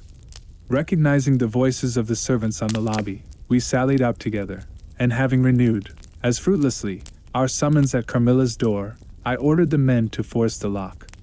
They did so, and we stood, holding our lights aloft, in the doorway, and so stared into the room. We called her name, but there was still no reply. We looked round the room. Everything was undisturbed. It was exactly in the state in which I had left it on bidding her good night. But Carmilla was gone. At sight of the room, perfectly undisturbed except for our violent entrance, we began to cool a little, and soon recovered our senses sufficiently to dismiss the men. It had struck Mademoiselle that possibly Carmilla had been wakened by the uproar at her door, and in her first panic had jumped from her bed, and hid herself in a press, one or behind a curtain, from which she could not, of course, emerge until the majordomo and his myrmidons too had withdrawn. We now recommenced our search, and began to call her by name again. It was all to no purpose. Our perplexity and agitation increased. We examined the windows, but they were secured. I implored of Carmilla, if she had concealed herself, to play this cruel trick no longer, to come out, and to end our anxieties. It was all useless. I was by this time convinced that she was not in the room, nor in the dressing room, the door of which was still locked on this side. She could not have passed it. I was utterly puzzled. Had Carmilla discovered one of those secret passages which the old housekeeper said were known to exist in the Schloss, although the tradition of their exact situation had been lost? A little time would, no doubt, explain all, utterly perplexed as, for the present, we were. It was past 4 o'clock, and I preferred passing the remaining hours of darkness in Madame's room. Daylight brought no solution of the difficulty. The whole household, with my father at its head, was in a state of agitation next morning. Every part of the chateau was searched. The grounds were explored. Not a trace of the missing lady could be discovered. The stream was about to be dragged. My father was in distraction. What a tale to have to tell the poor girl's mother on her return. I, too, was almost beside myself, though my grief was quite of a different kind. The morning was passed in alarm and excitement. It was now 1 o'clock, and still no tidings. I ran up to Carmilla's room, and found her standing at her dressing table. I was astounded. I could not believe my eyes. She beckoned me to her with her pretty finger, in silence. Her face expressed extreme fear. I ran to her in ecstasy of joy. I kissed and embraced her again and again. I ran to the bell and rang it vehemently, to bring others to the spot, who might at once relieve my father's anxiety. "Dear Carmilla, what has become of you all this time? We have been in agonies of anxiety about you," I exclaimed. "Where have you been? How did you come back? Last night has been a night of wonders," she said. "For mercy's sake, explain all you can." "It was past 2 last night," she said, "when I went to sleep as usual in my bed, with my doors locked, that of the dressing room, and that opening upon the gallery. Point 3 My sleep was uninterrupted, and so far as I know, dreamless. But I awoke just now on the sofa in the dressing room there, and I found the door between the rooms open, and the other door forced. How could all this have happened without my being wakened? It must have been accompanied with a great deal of noise, and I am particularly easily wakened. And how could I have been carried out of my bed without my sleep having been interrupted, I whom the slightest stir startles? By this time Mademoiselle, my father, and a number of the servants were in the room. Carmilla was, of course, overwhelmed with inquiries, congratulations, and welcomes. She had but one story to tell, and seemed the least able of all the party to suggest any way of accounting for what had happened. My father took a turn up and down the room, thinking. I saw Carmilla's eye follow him for a moment with a sly, dark glance. When my father had sent the servants away, Mademoiselle having gone in search of a little bottle of valerian and sal volatile, and there being no one now in the room with Carmilla, except my father, Madame, and myself, he came to her thoughtfully, took her hand very kindly, led her to the sofa, and sat down beside her. "Will you forgive me, my dear, if I risk a conjecture and ask a question? Who can have a better right?" she said. "Ask what you please, and I will tell you everything. But my story is simply one of bewilderment and darkness. I know absolutely nothing. Put any question you please. But you know, of course, the limitations." "Mamma has placed me under?" "Perfectly, my dear child. I need not approach the topics on which she desires our silence. Now, the marvel of last night consists in your having been removed from your bed in your room, without being wakened, and this removal 5 having occurred apparently while the windows were still secured, and the 2 doors locked upon the inside. I will tell you my theory, and first asked you a question." Carmilla was leaning on her hand dejectedly. Madame and I were listening breathlessly. "Now, my question is this. Have you ever been suspected of walking in your sleep?" "Never, since I was very young indeed." "But you did walk in your sleep when you were young?" "Yes, I know I did. I have been told so often by my old nurse." My father smiled and nodded. "Well, what has happened is this. You got up in your sleep, unlocked the door, not leaving the key, as usual, in the lock, but taking it out and locking it on the outside. You again took the key out, and carried it away with you to some one of the 5 and 20 rooms on this floor, or perhaps upstairs or downstairs. There are so many rooms and closets, so much heavy furniture, and such accumulations of lumber, 6 that it would require a week to search this old house thoroughly. Do you see now what I mean?" "I do, but not all," she answered. "And how, Papa, do you account for her finding herself on the sofa in the dressing room, which we had searched so carefully?" "She came there after you had searched it, still in her sleep, and at last awoke spontaneously, and was as much surprised to find herself where she was as anyone else. I wish all mysteries were as easily and innocently explained as yours, Carmilla," he said, laughing. "And so we may congratulate ourselves on the certainty that the most natural explanation of the occurrence is one that involves no drugging, no tampering with locks, no burglars, or poisoners, or witches, nothing that need alarm Carmilla, or anyone else for our safety." Carmilla was looking charmingly. Nothing could be more beautiful. Then her tints. Point 7 Her beauty was, I think, enhanced by that graceful languor that was peculiar to her. I think my father was silently contrasting her looks with mine, for he said, "I wish my poor Laura was looking more like herself," and he sighed. So our alarms were happily ended, and Carmilla restored to her friends. As Carmilla would not hear of an attendant sleeping in her room, my father arranged that a servant should sleep outside her door, so that she could not attempt to make another such excursion without being arrested at her own door. That night passed quietly, and next morning early, the doctor, whom my father had sent for without telling me a word about it, arrived to see me. Madame accompanied me to the library, and there the grave little doctor, with white hair and spectacles, whom I mentioned before, was waiting to receive me. I told him my story, and as I proceeded he grew graver and graver. We were standing, he and I, in the recess of one of the windows, facing one another. When my statement was over, he leaned with his shoulders against the wall, and with his eyes fixed on me earnestly, with an interest in which was a dash of horror. After a minute's reflection, he asked Madame if he could see my father. He was sent for accordingly, and as he entered, smiling, he said, "I dare say, doctor, you are going to tell me that I am an old fool for having brought you here. I hope I am." But his smile faded into shadow as the doctor, with a very grave face, beckoned him to him. He and the doctor talked for some time in the same recess where I had just conferred with the physician. It seemed an earnest and argumentative conversation. The room is very large, and I and Madame stood together, burning with curiosity, at the further end. Not a word could we hear, however, for they spoke in a very low tone, and the deep recess of the window quite concealed the doctor from view, and very nearly my father, whose foot, arm, and shoulder only could we see, and the voices were, I suppose, all the less audible for the sort of closet which the thick wall and window formed.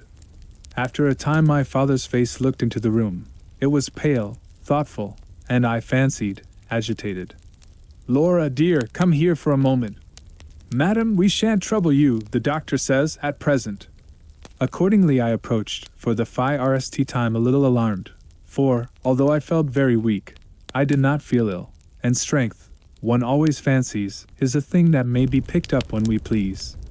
My father held out his hand to me, as I drew near, but he was looking at the doctor, and he said, "It certainly is very odd. I don't understand it quite. Laura, come here, dear. Now attend to Dr. Spielsberg, and recollect yourself. You mentioned a sensation like that of 2 needles piercing the skin, somewhere about your neck, on the night when you experienced your first horrible dream. Is there still any soreness?" "None at all," I answered. "Can you indicate with your finger about the point at which you think this occurred?" "Very little below my throat, here," I answered. I wore a morning dress, which covered the place I pointed to. "Now you can satisfy yourself," said the doctor. "You won't mind your papa's lowering your dress a very little. It is necessary to detect a symptom of the complaint under which you have been suffering." I acquiesced. It was only an inch or 2 below the edge of my collar. "God bless me, so it is!" exclaimed my father, growing pale. "You see it now with your own eyes," said the doctor, with a gloomy triumph. "What is it?" I exclaimed, beginning to be frightened.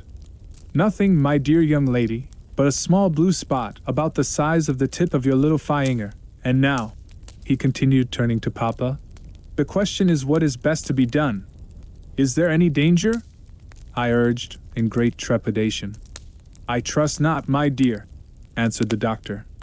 "I don't see why you should not recover. I don't see why you should not begin immediately to get better. That is the point at which the sense of strangulation begins?" "Yes," I answered. "And recollect as well as you can, the same point was a kind of center of that thrill which you described just now, like the current of a cold stream running against you?" "It may have been. I think it was." "Ah, you see," he added, turning to my father. "Shall I say a word to Madame?"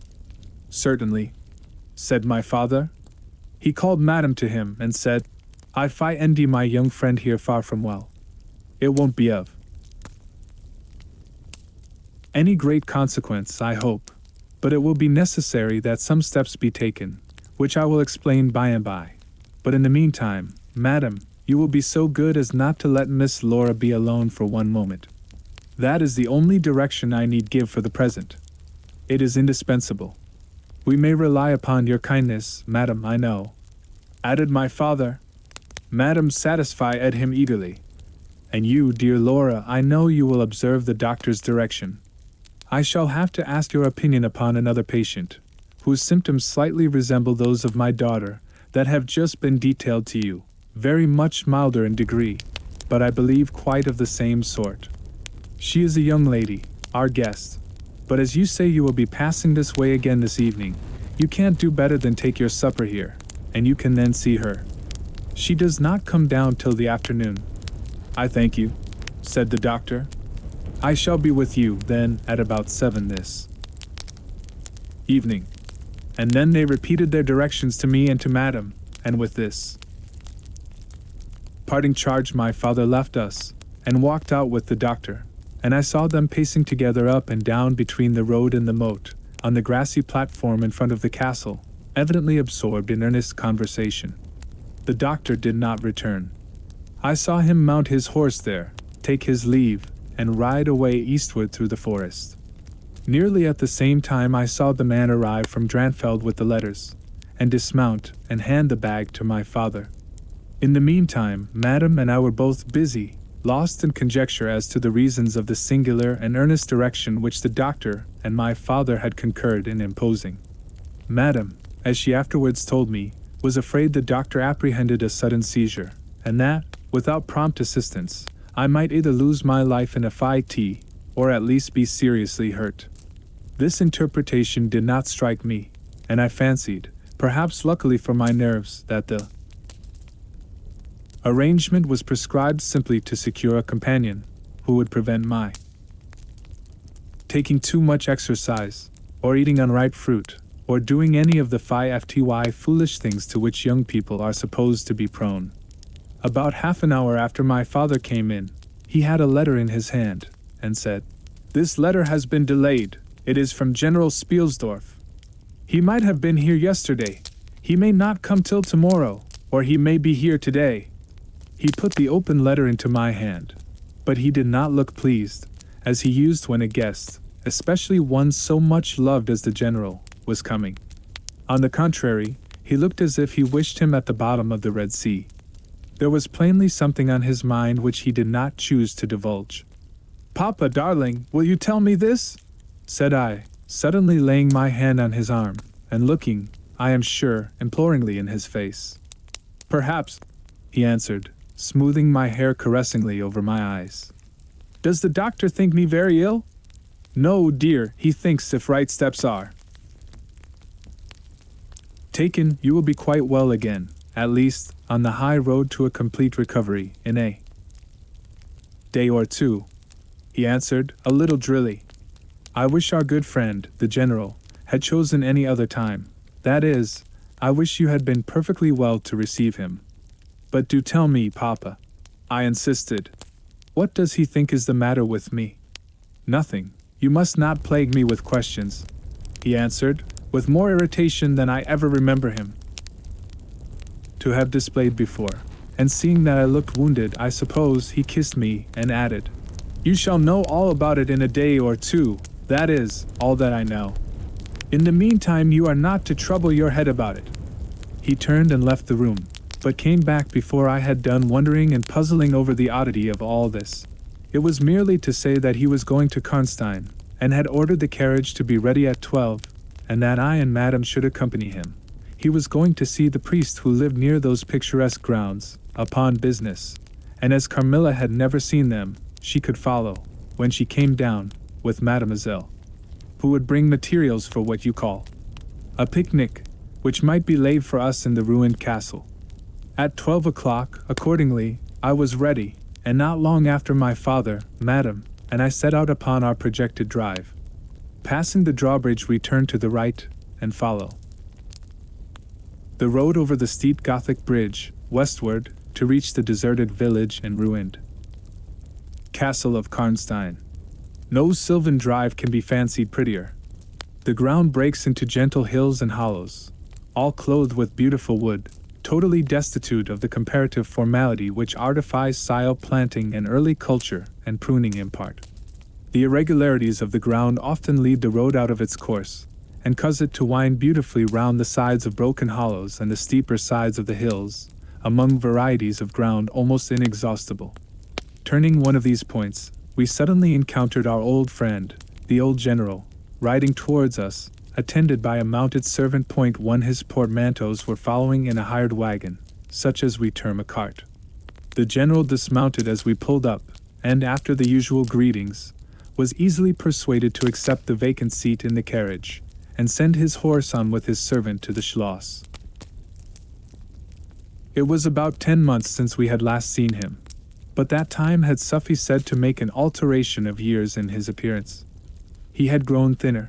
Something of gloom and anxiety had taken the place of that cordial serenity which used to characterize his features. His dark blue eyes, always penetrating, now gleamed with a sterner light from under his shaggy gray eyebrows. It was not such a change as grief alone usually induces. An angrier passion seemed to have had their share in bringing it about.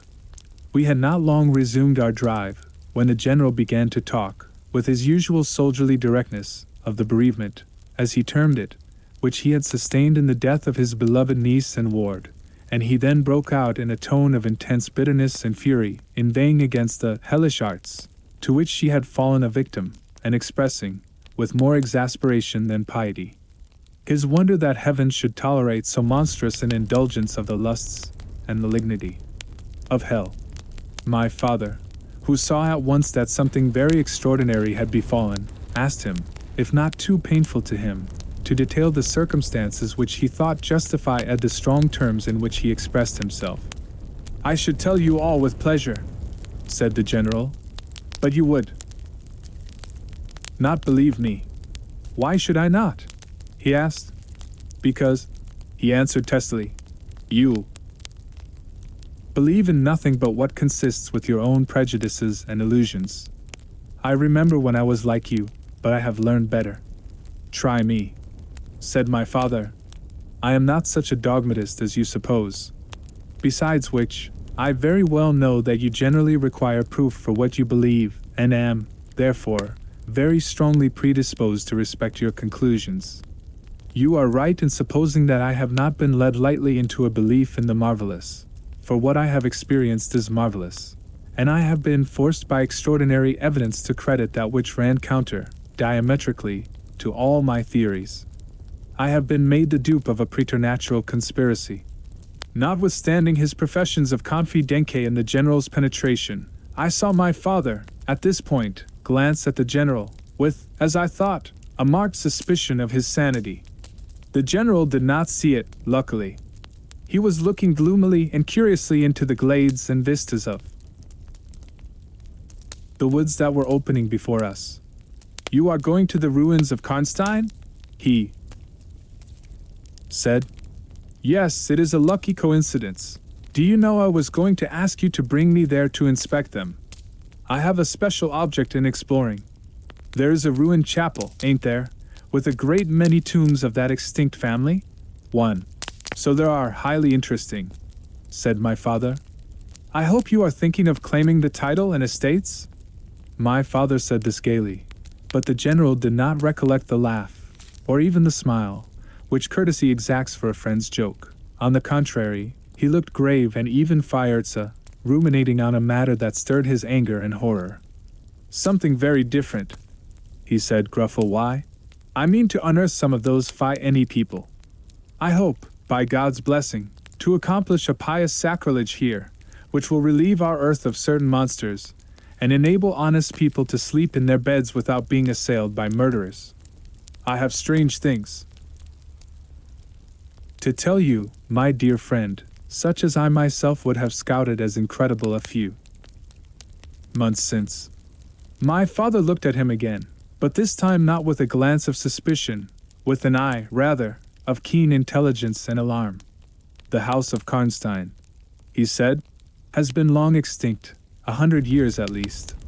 My dear wife was maternally descended from the Karnsteins, but the name and title have long ceased to exist. The castle is a ruin. The very village is deserted. It is 50 years since the smoke of a chimney was seen there, not a roof left. Quite true. I have heard a great deal about that since I last saw you, a great deal that will astonish you. But I had better relate everything in the order in which it occurred, said the general. You saw my dear ward, my child I may call her. No creature could have been more beautiful, and only 3 months ago none more blooming. Yes, poor thing. When I saw her last she certainly was quite lovely, said my father. I was grieved and shocked more than I can tell you, my dear friend. I knew what a blow it was to you. He took the general's hand, and they exchanged a kind pressure. Tears gathered in the old soldier's eyes. He did not seek to conceal them. He said, "We have been very old friends. I knew you would feel for me, childless as I am." She had become an object of very near interest to me, and repaid my care by an affection that cheered my home and made my life happy. That is all gone. The years that remain to me on earth may not be very long, but by God's mercy I hope to accomplish a service to mankind before I die, and to subserve the vengeance of heaven upon the fiends who have murdered my poor child in the spring of her hopes and beauty. You said just now that you intended relating everything as it occurred, said my father. Pray do. I assure you that it is not mere curiosity that prompts me. By this time we had reached the point at which the Drunstall road, by which the general had come, diverges from the road which we were traveling to Karnstein. How far is it to the ruins? Inquired the general, looking anxiously forward. Point 2. About half a league, answered my father. Pray let us hear the story you were so good to promise. With all my heart, said the general with an effort, and after a short pause in which to arrange his subject, he commenced one of the strangest narratives I had ever heard. My dear child was looking forward with great pleasure to the visit you had been so good as to arrange for her to your charming daughter. Here he made me a gallant but melancholy bow. In the meantime we had an invitation to my old friend the Count Karlsfeld, whose schloss is about 6 leagues to the other side of Karnstein. It was to attend the series of fêtes which, you remember, were given by him in honor of his illustrious visitor, the Grand Duke Charles. Yes, and very splendid, I believe they were, said my father. Princely. But then his hospitalities are quite regal. He has Aladdin's lamp. Point 1. The night from which my sorrow dates was devoted to a magnificent masquerade. The grounds were thrown open, the trees hung with colored lamps. There was such a display of fiery works as Paris itself has never witnessed. And such music. Music, you know, is my weakness, such ravishing music. The finest instrumental band, perhaps, in the world, and the finest singers who could be collected from all the great operas in Europe. As you wandered through these fantastically illuminated grounds, the moon-lighted chateau throwing a rosy light from its long rows of windows, you would suddenly hear these ravishing voices stealing from the silence of some grove, or rising from boats upon the lake. I felt myself, as I looked and listened, carried back into the romance and poetry of my early youth. When the fiery works were ended, and the ball beginning, we returned to the noble suite of rooms that were thrown open to the dancers. A masked ball, you know, is a beautiful sight, but so brilliant a spectacle of the kind I never saw before. It was a very aristocratic assembly. I was myself almost the only nobody present. My dear child was looking quite beautiful. She wore no mask. Her excitement and delight added an unspeakable charm to her features, always lovely. I remarked a young lady, dressed magnificently, but wearing a mask, who appeared to me to be observing my ward with extraordinary interest. I had seen her, earlier in the evening, in the great hall, and again, for a few minutes, walking near us, on the terrace under the castle windows, similarly employed. A lady, also masked, richly and gravely dressed, and with a stately air, like a person of rank, accompanied her as a chaperone.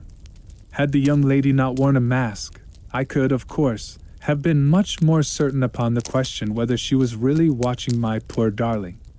I am now well assured that she was. We were now in one of the salons. My poor dear child had been dancing, and was resting a little in one of the chairs near the door. I was standing near. The two ladies I have mentioned had approached, and the younger took the chair next my ward, while her companion stood beside me, and for a little time addressed herself, in a low tone, to her charge. Availing herself of the privilege of her mask, she turned to me, and in the tone of an old friend, and calling me by my name, opened a conversation with me, which piqued my curiosity a good deal.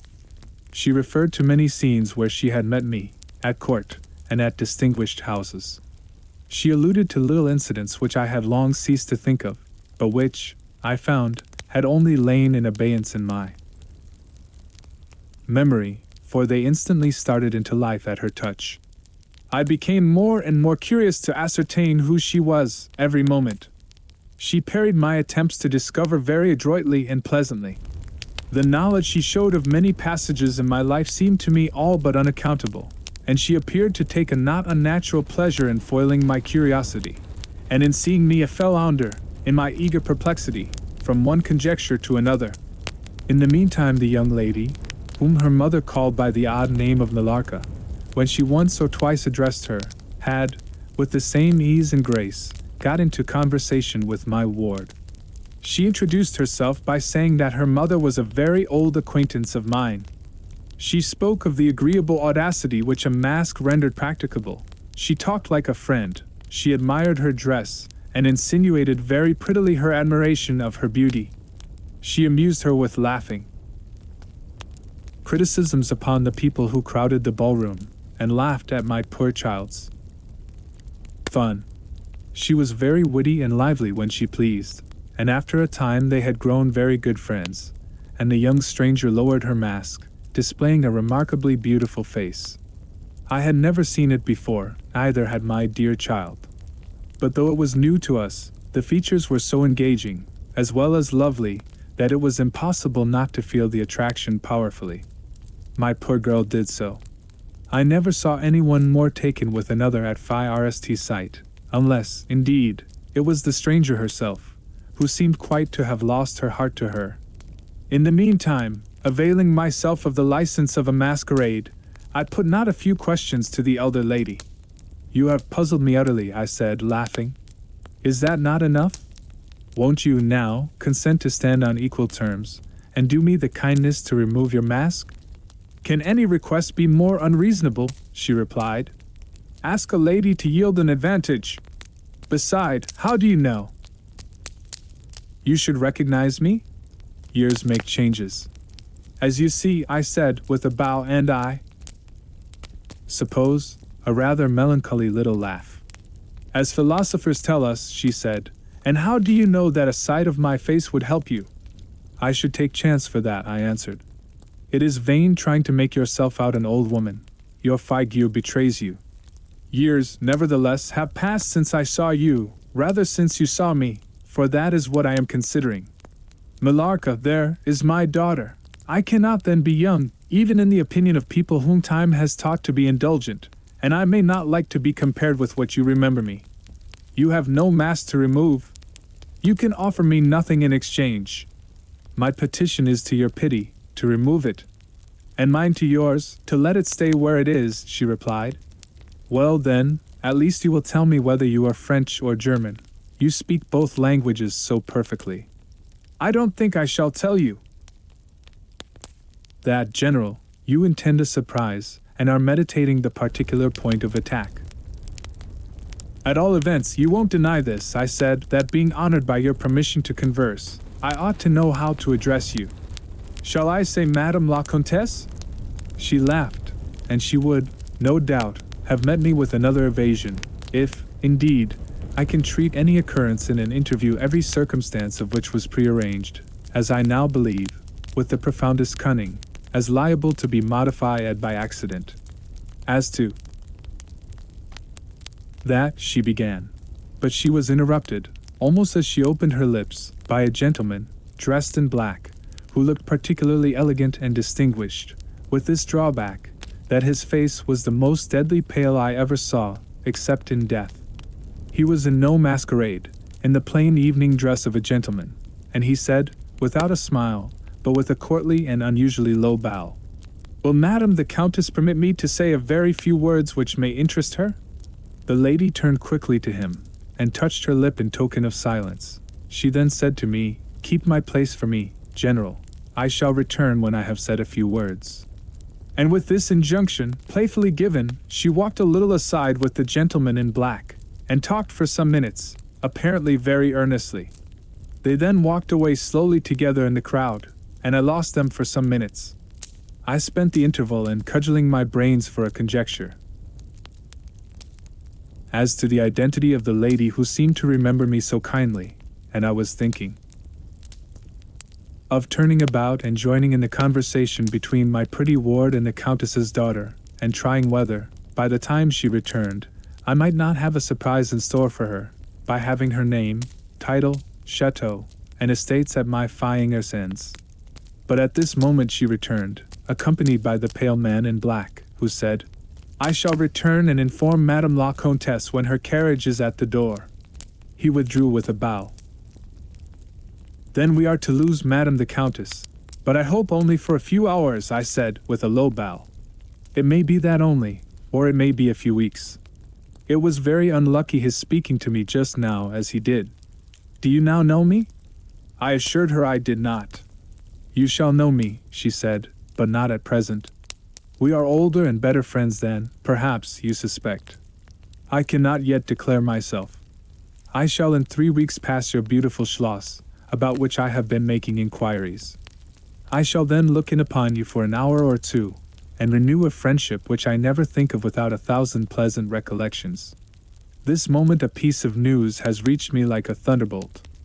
I must set out now, and travel by a devious route, nearly 100 miles, with all the dispatch I can possibly make. My perplexities multiply. I am only deterred by the compulsory reserve I practice as to my name from making a very singular request of you. My poor child has not quite recovered her strength. Her horse fell with her, at a hunt, which she had ridden out to witness. Her nerves have not yet recovered the shock, and our physician says that she must on no account exert herself for some time to come. We came here, in consequence, by very easy stages, hardly 6 leagues a day.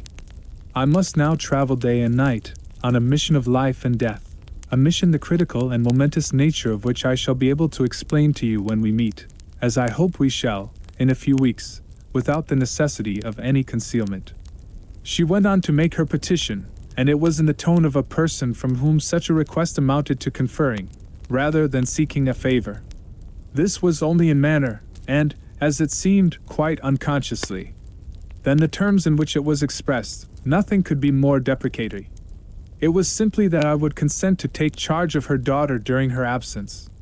This was, all things considered, a strange, not to say, an audacious request. She in some sort disarmed me, by stating and admitting everything that could be urged against it, and throwing herself entirely upon my chivalry. At the same moment, by a fatality that seems to have predetermined all that happened, my poor child came to my side, and in an undertone, besought me to invite her new friend, Millarca, to pay us a visit. She had just been sounding her, and thought, if her mamma would allow her, she would like it extremely. At another time I should have told her to wait a little, until at least we knew who they were. But I had not a moment to think in. The two ladies assailed me together, and I must confess the refined and beautiful face of the young lady, about which there was something extremely engaging, as well as the elegance and fiery of high birth, determined me, and quite overpowered, I submitted, and undertook, too easily, the care of the young lady, whom her mother called Millarca. The Countess beckoned to her daughter, who listened with grave attention while she told her, in general terms, how suddenly and peremptorily she had been summoned, and also of the arrangement she had made for her under my care, adding that I was one of her earliest and most valued friends. I made, of course, such speeches as the case seemed to call for, and found myself, on REF election, in a position which I did not half like. The gentleman in black returned, and very ceremoniously conducted the lady from the room. The demeanor of this gentleman was such as to impress me with the conviction that the Countess was a lady of very much more importance than her modest title alone might have led me to assume. Her last charge to me was that no attempt was to be made to learn more about her than I might have already guessed, until her return. Our distinguished host, whose guest she was, knew her reasons. But here, she said, neither I nor my daughter could safely remain for more than a day. I removed my mask. Imprudently for a moment, about an hour ago, and too late, I fancied you saw me. So I resolved to seek an opportunity of talking a little to you. Had I found that you had seen me, I should have thrown myself on your high sense of honor to keep my secret for some weeks. As it is, I am satisfied that you did not see me. But if you now suspect, or on REFL action, should suspect, who I am, I commit myself, in like manner, entirely to your honor. My daughter will observe the same secrecy, and I well know that you will, from time to time, remind her, lest she should thoughtlessly disclose it. She whispered a few words to her daughter, kissed her hurriedly twice, and went away, accompanied by the pale gentleman in black, and disappeared in the crowd. In the next room, said Millarca, there is a window that looks upon the hall door. I should like to see the last of Mamma, and to kiss my hand to her. We assented, of course, and accompanied her to the window. We looked out, and saw a handsome old-fashioned carriage, with a troop of couriers and footmen. We saw the slim figure of the pale gentleman in black, as he held a thick velvet cloak, and placed it about her shoulders and threw the hood over her head. She nodded to him, and just touched his hand with hers. He bowed low repeatedly as the door closed, and the carriage began to move. She is gone, said Millarca, with a sigh. She is gone, I repeated to myself, for the first time, in the hurried moments that had elapsed since my consent, REFL acting upon the folly of my act. She did not look up, said the young lady, plaintively. The Countess had taken off her mask, perhaps, and did not care to show her face, I said, and she could not know that you were in the window. She sighed, and looked in my face. She was so beautiful that I relented. I was sorry I had for a moment repented of my hospitality, and I determined to make her amends for the unavowed churlishness of my reception. The young lady, replacing her mask, joined my ward in persuading me to return to the grounds, where the concert was soon to be renewed. We did so, and walked up and down the terrace that lies under the castle windows. Millarca became very intimate with us, and amused us with lively descriptions and stories of most of the great people whom we saw upon the terrace. I liked her more and more every minute. Her gossip, without being ill-natured, was extremely diverting to me, who had been so long out of the great world. I thought what life she would give to our sometimes lonely evenings at home. This ball was not over until the morning sun had almost reached the horizon. It pleased the Grand Duke to dance till then, so loyal people could not go away, or think of bed. We had just got through a crowded saloon, one when my ward asked me what had become of Millarca. I thought she had been by her side, and she fancied she was by mine. The fact was, we had lost her. All my efforts to find her were vain. I feared that she had mistaken, in the confusion of a momentary separation from us, other people for her new friends, and had, possibly, pursued and lost them in the extensive grounds which were thrown open to us. Now, in its full force, I recognized a new folly in my having undertaken the charge of a young lady without so much as knowing her name, and fettered as I was by promises, of the reasons for imposing which I knew nothing, I could not even point my inquiries to by saying that the missing young lady was the daughter of the Countess who had taken her departure a few hours before. Morning broke. It was clear daylight before I gave up my search. It was not till near 2 o'clock next day that we heard anything of my missing charge. At about that time a servant knocked at my niece's door, to say that he had been earnestly requested by a young lady, who appeared to be in great distress, to make out where she could find the General Baron Spielsdorf and the young lady his daughter, in whose charge she had been left by her mother. There could be no doubt, notwithstanding the slight inaccuracy, that our young friend had turned up, and so she had. Would to heaven we had lost her! She told my poor child a story to account for her having failed to recover us for so long. Very late, she said, she had got to the housekeeper's bedroom in despair of finding us, and had then fallen into a deep sleep which, long as it was, had hardly sufficed said to recruit her strength after the fatigues of the ball. That day Millarca came home with us. I was only too happy, after all, to have secured so charming a companion for my dear girl. There soon, however, appeared some drawbacks. In the first place, Millarca complained of extreme languor, the weakness that remained after her late illness, and she never emerged from her room till the afternoon was pretty far advanced. In the next place, it was accidentally discovered, although she always locked her door on the inside, and never disturbed the key from its place till she admitted the maid to assist at her toilet, one that she was undoubtedly sometimes absent from her room in the very early morning, and at various times later in the day, before she wished it to be understood that she was stirring.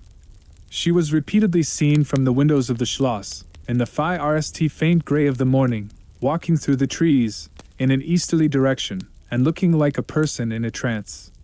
This convinced me that she walked in her sleep. But this hypothesis did not solve the puzzle.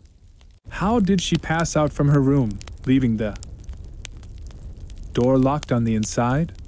How did she escape from the house without unbarring door or window? In the midst of my perplexities, an anxiety of a far more urgent kind presented itself. My dear child began to lose her looks and health, and that in a manner so mysterious, and even horrible, that I became thoroughly frightened. She was at first visited by appalling dreams, then, as she fancied, by a spectre, sometimes resembling Millarca, sometimes in the shape of a beast, indistinctly seen, walking round the foot of her bed, from side to side. Lastly came sensations. One, not unpleasant, but very peculiar, she said, resembled the effluve of an icy stream against her breast. At a later time, she felt something like a pair of large needles pierce her, a little below the throat, with a very sharp pain. A few nights after, followed a gradual and convulsive sense of strangulation. Then came unconsciousness.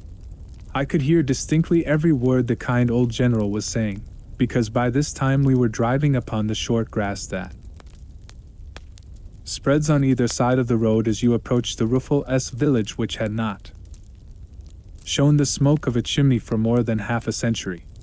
You may guess how strangely I felt as I heard my own symptoms so exactly described in those which had been experienced by the poor girl who, but for the catastrophe which followed, would have been at that moment a visitor at my father's chateau.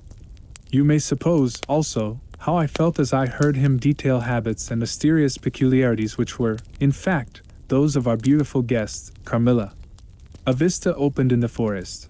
We were on a sudden under the chimneys and gables of the ruined village, and the towers and battlements of the dismantled castle, round which gigantic trees are grouped, overhung us from a slight eminence.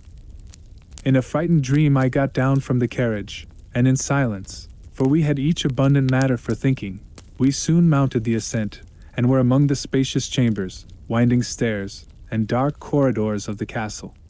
And this was once the palatial residence of the Karnsteins, said the old general at length, as from a great window he looked out across the village, and saw the wide, undulating expanse of forest.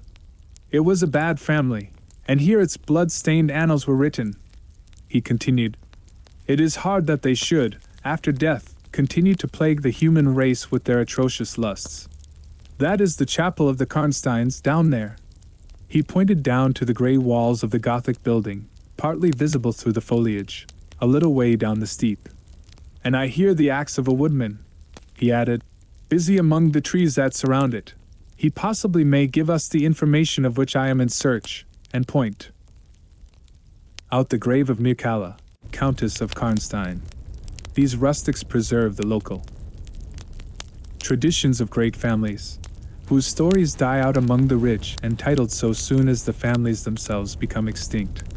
We have a portrait, at home, of Mircalla, the Countess Karnstein. Should you like to see it? Asked my father. Time enough, dear friend," replied the general. "I believe that I have seen the original, and one motive which has led me to you earlier than I at first intended was to explore the chapel which we are now approaching." "What? See the Countess Mikala," exclaimed my father. "Why, she has been dead more than a century." "Not so dead as you fancy, I am told," answered the general. "I confess, general, you puzzle me utterly," replied my father, looking at him, I fancied for a moment with a return of the suspicion I detected before. But although there was anger and detestation, at times, in the old general's manner, there was nothing flight. "There remains to me," he said, as we passed under the heavy arch of the Gothic church, for its dimensions would have justified at its being so styled, but one object which can interest me during the few years that remain to me on earth, and that is to wreak on her the vengeance which, I thank God, may still be accomplished by a mortal arm." "What vengeance can you mean?" asked my father, in increasing amazement. "I mean, to decapitate the monster," he answered, with a fire's flush, and a stamp that echoed mournfully through the hollow ruin, and his clenched hand was at the same moment raised, as if it grasped the handle of an axe, while he shook it ferociously in the air. "What?" exclaimed my father, more than ever bewildered. "To strike her head off. Cut her head off. Aye, with a hatchet, with a spade, or with anything that can cleave through her murderous throat." "You shall hear," he answered, trembling with rage. And hurrying forward he said, "That beam will answer for a seat. Your dear child is fatigued. Let her be seated, and I will, in a few sentences, close my dreadful story." The squared block of wood, which lay on the grass-grown pavement of the chapel, formed a bench on which I was very glad to seat myself, and in the meantime the general called to the woodman, who had been removing some boughs which leaned upon the old walls, and axe in hand, the hardy old fellow stood before us. He could not tell us anything of these monuments, but there was an old man, he said, a ranger of this forest, at present sojourning in the house of the priest, about 2 miles away, who could point out every monument of the old Karnstein family, and for a trifle he undertook to bring him back with him, if we would lend him one of our horses, in little more than half an hour. "Have you been long employed about this forest?" asked my father of the old man. "I have been a woodman here," he answered in his patois too, "under the forester, all my days, so has my father before me, and so on, as many generations as I can count up. I could show you the very house, in the village here, in which my ancestors lived." "How came the village to be deserted?" asked the general. "It was troubled by revenants, 3, sir. Several were tracked to their graves, there detected by the usual tests, and extinguished in the usual way, by decapitation, by the stake, and by burning, but not until many of the villagers were killed. But after all these proceedings, according to law," he continued, "so many graves opened, and so many vampires deprived of their horrible animation, the village was not relieved. But a Moravian nobleman, who happened to be traveling this way, heard how matters were, and being skilled, as many people are in his country, in such affairs, he offered to deliver the village from its tormentor. He did so thus. There being a bright moon that night, he ascended, shortly after sunset, the towers of the chapel here, from whence he could distinctly see the churchyard beneath him. You can see it from that window. From this point he watched until he saw the vampire come out of his grave, and place near it the linen clothes in which he had been folded, and then glide away towards the village to plague its inhabitants. The stranger, having seen all this, came down from the steeple, took the linen wrappings of the vampire, and carried them up to the top of the tower, which he again mounted. When the vampire returned from his prowlings and missed his clothes, he cried furiously to the Moravian, whom he saw at the summit of the tower, and who, in reply, beckoned him to ascend and take them. Whereupon the vampire, accepting his invitation, began to climb the steeple, and so soon as he had reached the battlements, the Moravian, with a stroke of his sword, clove his skull in twain, hurling him down to the churchyard, whither, descending by the winding stairs, the stranger followed and cut his head off, and next day delivered it and the body to the villagers, who duly impaled and burnt them. This Moravian nobleman had authority from the then head of the family to remove the tomb of Mircalla, Countess Karnstein, which he did effectually, so that in a little while its site was quite forgotten. "Can you point out where it stood?" asked the general, eagerly. The forester shook his head and smiled. "Not a soul living could tell you that now," he said. "Besides, they say her body was removed, but no one is sure of that either." Having thus spoken, as time pressed, he dropped his axe and departed, leaving us to hear the remainder of the general's strange story. "My beloved child," he resumed, "was now growing rapidly worse. The physician who attended her had failed to produce the slightest impression upon her disease, for such I then supposed it to be. He saw my alarm, and suggested a consultation. I called in an abler physician from Graz. Several days elapsed before he arrived. He was a good and pious, as well as a learned man.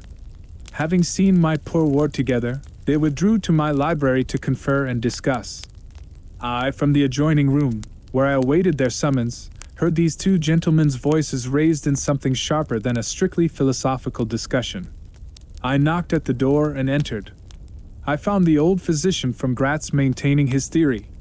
His rival was combating it with undisguised ridicule, accompanied with bursts of laughter. This unseemly manifestation subsided and the altercation ended on my entrance. "Sir," said my Phi-RST physician, "my learned brother seems to think that you want a conjurer, and not a doctor." "Pardon me," said the old physician from Graz, looking displeased. "I shall state my own view of the case in my own way another time. I grieve, Monsieur le General, that by my skill and science I can be of no use. Before I go I shall do myself the honor to suggest something to you." He seemed thoughtful, and sat down at a table and began to write. Profoundly disappointed, I made my bow, and as I turned to go the other doctor pointed over his shoulder to his companion who was writing, and then, with a shrug, significantly touched his forehead. This consultation, then, left me precisely where I was. I walked out into the grounds, all but distracted. The doctor from Graz, in 10 or 15 minutes, overtook me. He apologized for having followed me, but said that he could not conscientiously take his leave without a few words more. He told me that he could not be mistaken, no natural disease exhibited the same symptoms, and that death was already very near. There remained, however, a day, or possibly 2, of life.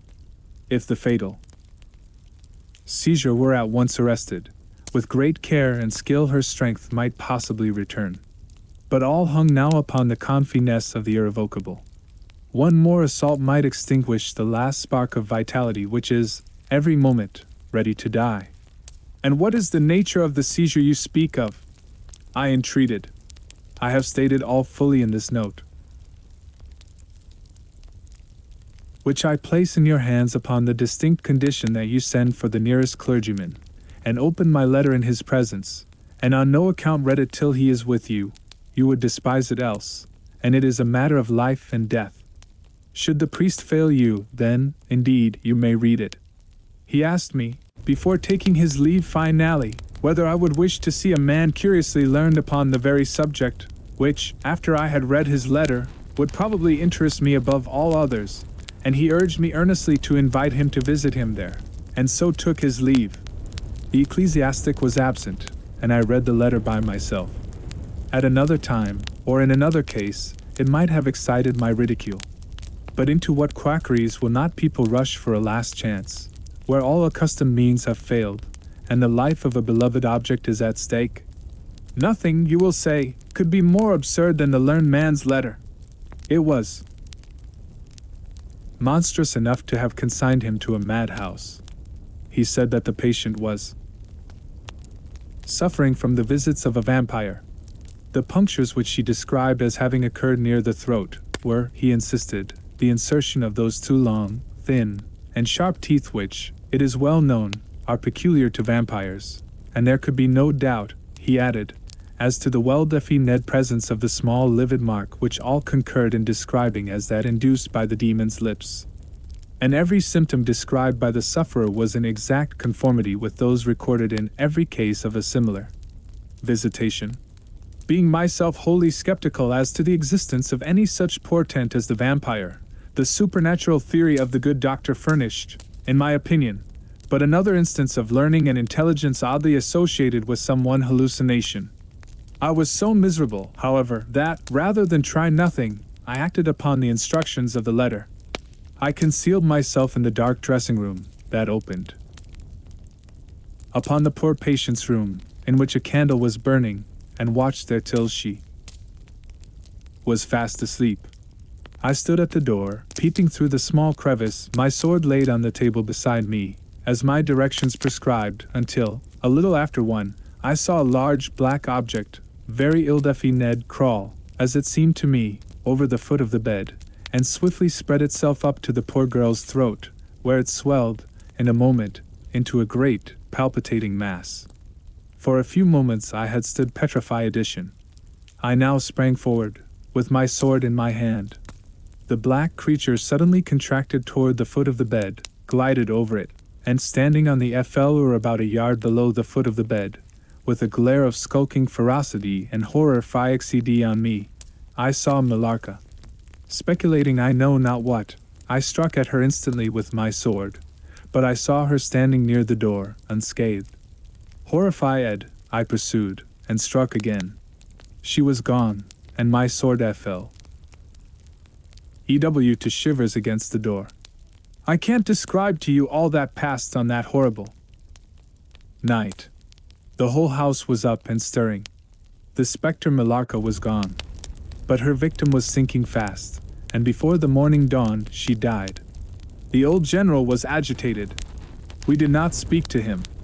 My father walked to some little distance, and began reading the inscriptions on the tombstones, and thus occupied, he strolled into the door of a side chapel to prosecute his researches. The general leaned against the wall, dried his eyes, and sighed heavily. I was relieved on hearing the voices of Carmilla and Madame, who were at that moment approaching. The voices died away. In this solitude, having just listened to so strange a story, connected, as it was, with the great and titled dead, whose monuments were moldering among the dust and ivy round us, and every incident of which bore so awfully upon my own mysterious case, in this haunted spot, darkened by the towering foliage that rose on every side, dense and high above its noiseless walls, a horror began to steal over me. And my heart sank as I thought that my friends were, after all, not about to enter and disturb this triste one and ominous scene. The old general's eyes were fixed on the ground, as he leaned with his hand upon the basement of a shattered monument.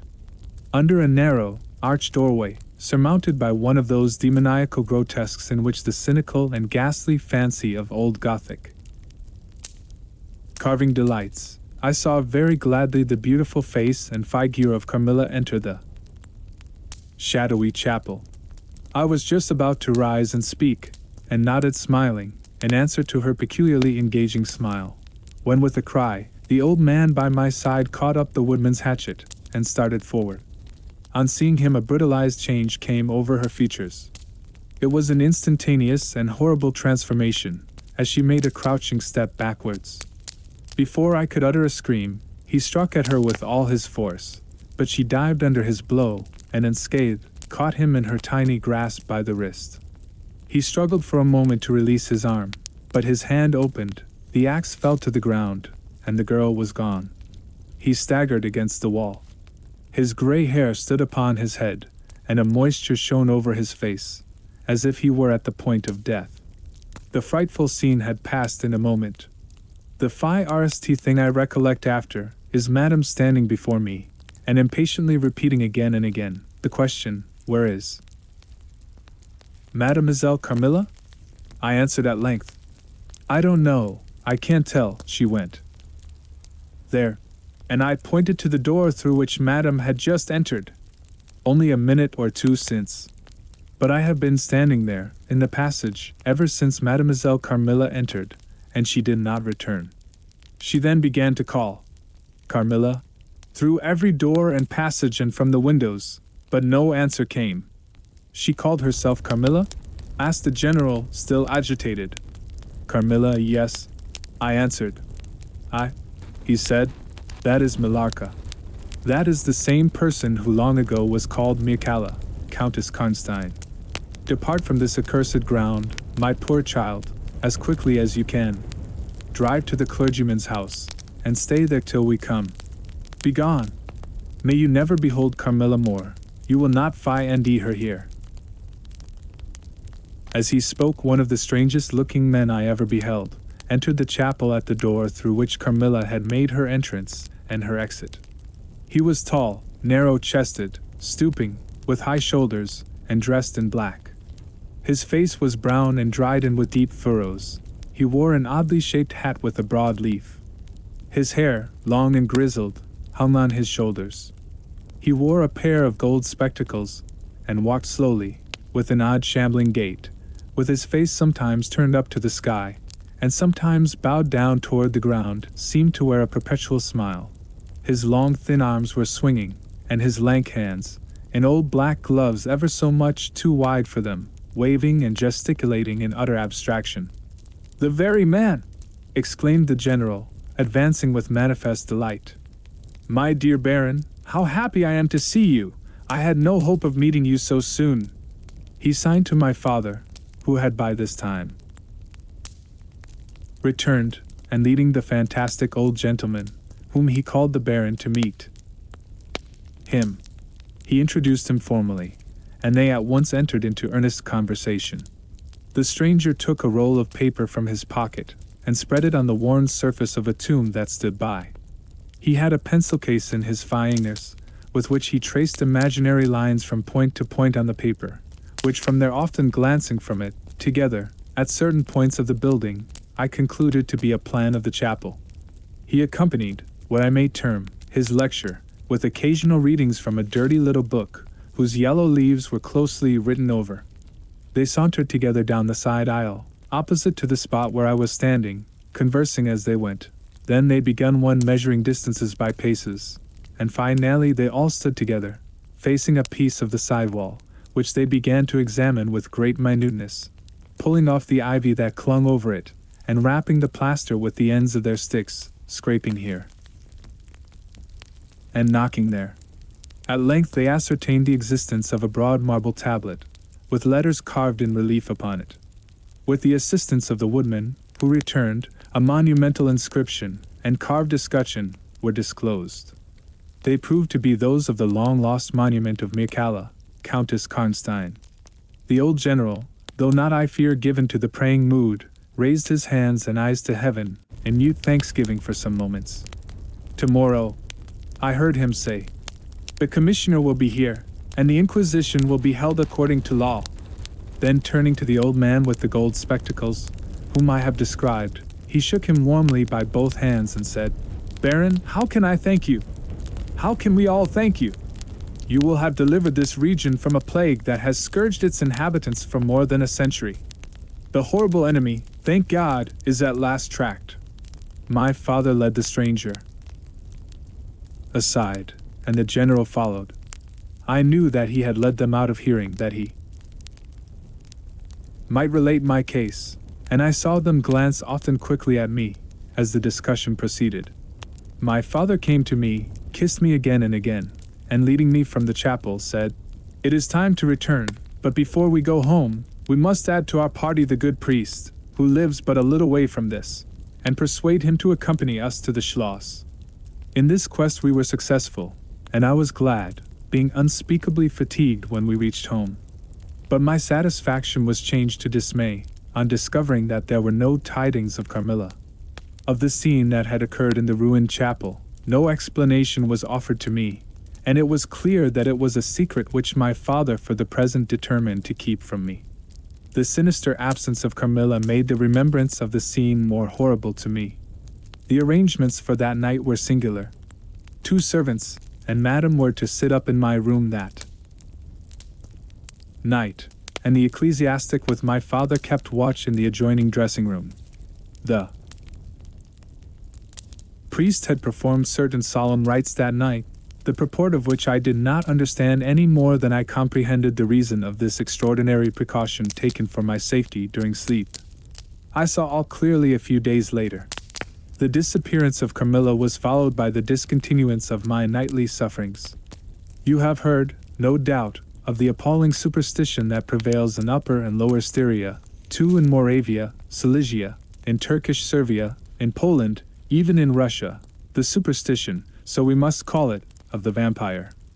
If human testimony, taken with every care and solemnity, judicially, before commissions innumerable, each consisting of many members, all chosen for integrity and intelligence, and constituting reports more voluminous perhaps than exist upon any one other class of cases, is worth anything, it is difficult to deny, or even to doubt the existence of such a phenomenon as the vampire.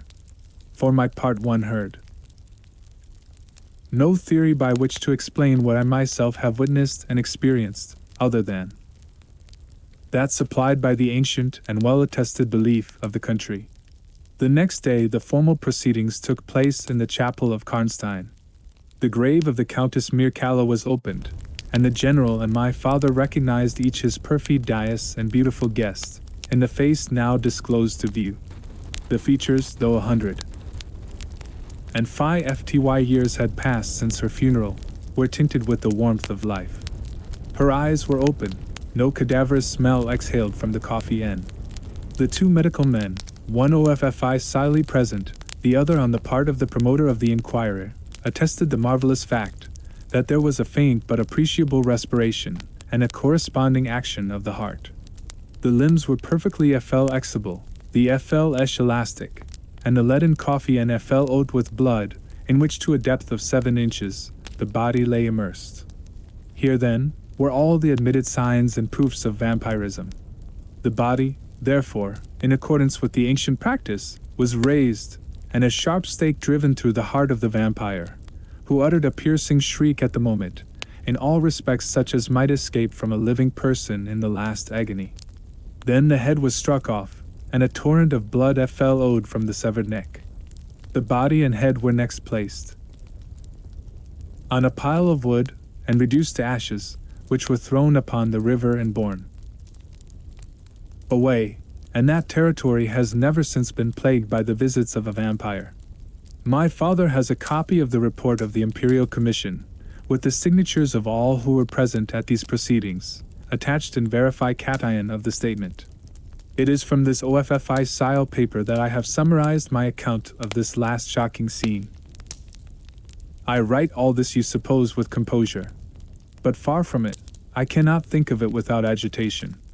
Nothing but your earnest desire, so repeatedly expressed, could have induced me to sit down to a task that has unstrung my nerves for months to come, and reinduced a shadow of the unspeakable horror which years after my deliverance continued to make my days and nights dreadful, and solitude insupportably terrify.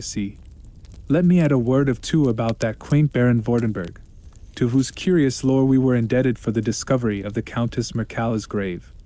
He had taken up his abode in Graz, where, living upon a mere pittance, which was all that remained to him of the once princely estates of his family, in Upper Styria, he devoted himself to the minute and laborious investigation of the marvelously authenticated tradition of vampirism. He had at his fingers one ends all the great and little works upon the subject. Magia Postuma, Phlegon de Mirabilibus, Augustinus de Cura pro Mortuis, Philosophici et Christiani Cogitations de Vampiris, by John Christopher Herenberg, 2 and 1,000 others, among which I remember only a few of those which he lent to my father. He had a voluminous digest of all the judicial cases, from which he had extracted a system of principles that appeared to govern, some always, and others occasionally only, the condition of the vampire. I may mention, in passing, that the deadly pallor attributed to that sort of revenants is a mere melodramatic fiction. They present, in the grave, and when they show themselves in human society, the appearance of healthy life. When disclosed to light in their coffee-ins, they exhibit all the symptoms that are enumerated as those which prove the vampire life of the long-dead Countess Karnstein. How they escape from their graves and return to them for certain hours every day, without displacing the clay or leaving any trace of disturbance in the state of the coffee or the cerements, has always been admitted to be utterly inexplicable. The amphibious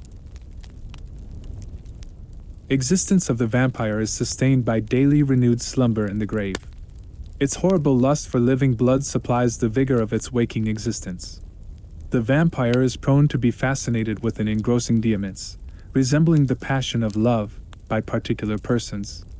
In pursuit of these, it will exercise inexhaustible patience and stratagem, for access to a particular object may be obstructed in 100 ways. It will never desist until it has satiated its passion and drained the very life of its coveted victim. But it will, in these cases, husband and protract its murderous enjoyment with the refinement of an epicure, and heighten it by the gradual approaches of an artful courtship. In these cases it seems to yearn for something like sympathy and consent. In ordinary ones it goes direct to its object, overpowers with violence, and strangles and exhausts often at a single feast. The vampire is, apparently, subject in certain situations to special conditions. In the particular instance of which I have given you a relation, Mikala seemed to be limited to a name which, if not her real one, should at least reproduce, without the omission or addition of a single letter, those, as we say, anagrammatically, which compose it. Carmilla did this, so did Millarca. My father related to the Baron Vordenberg, who remained with us for 2 or 3 weeks after the expulsion of Carmilla, the story about the Moravian nobleman and the vampire at Karnstein churchyard, and then he asked the Baron how he had discovered the exact position of the long-concealed tomb of the Countess Millarca. The Baron's grotesque features puckered up into a mysterious smile. He looked down, still smiling on his worn spectacle case, and fumbled with it. Then looking up, he said, "I have many journals, and other papers, written by that remarkable man. The most curious among them is one treating of the visit of which you speak, to Karnstein. The tradition, of course, discolors and distorts a little. He might have been termed a Moravian nobleman, for he had changed his abode to that territory, and was, beside, a noble. But he was, in truth, a native of Upper Styria. It is enough to say that in very early youth he had been a passionate and favored lover of the beautiful Mircalla, Countess Karnstein. Her early death plunged him into inconsolable grief. It is the nature of vampires to increase and multiply, but according to an ascertained and ghostly law. Assume, at starting, a territory perfectly free from that pest. How does it begin, and how does it multiply itself? I will tell you. A person, more or less wicked, puts an end to himself. A suicide, under certain circumstances, becomes a vampire. That specter visits living people in their slumbers. They die, and almost invariably, in the grave, develop 3 into vampires. This happened in the case of the beautiful Mircalla, who was haunted by one of those demons.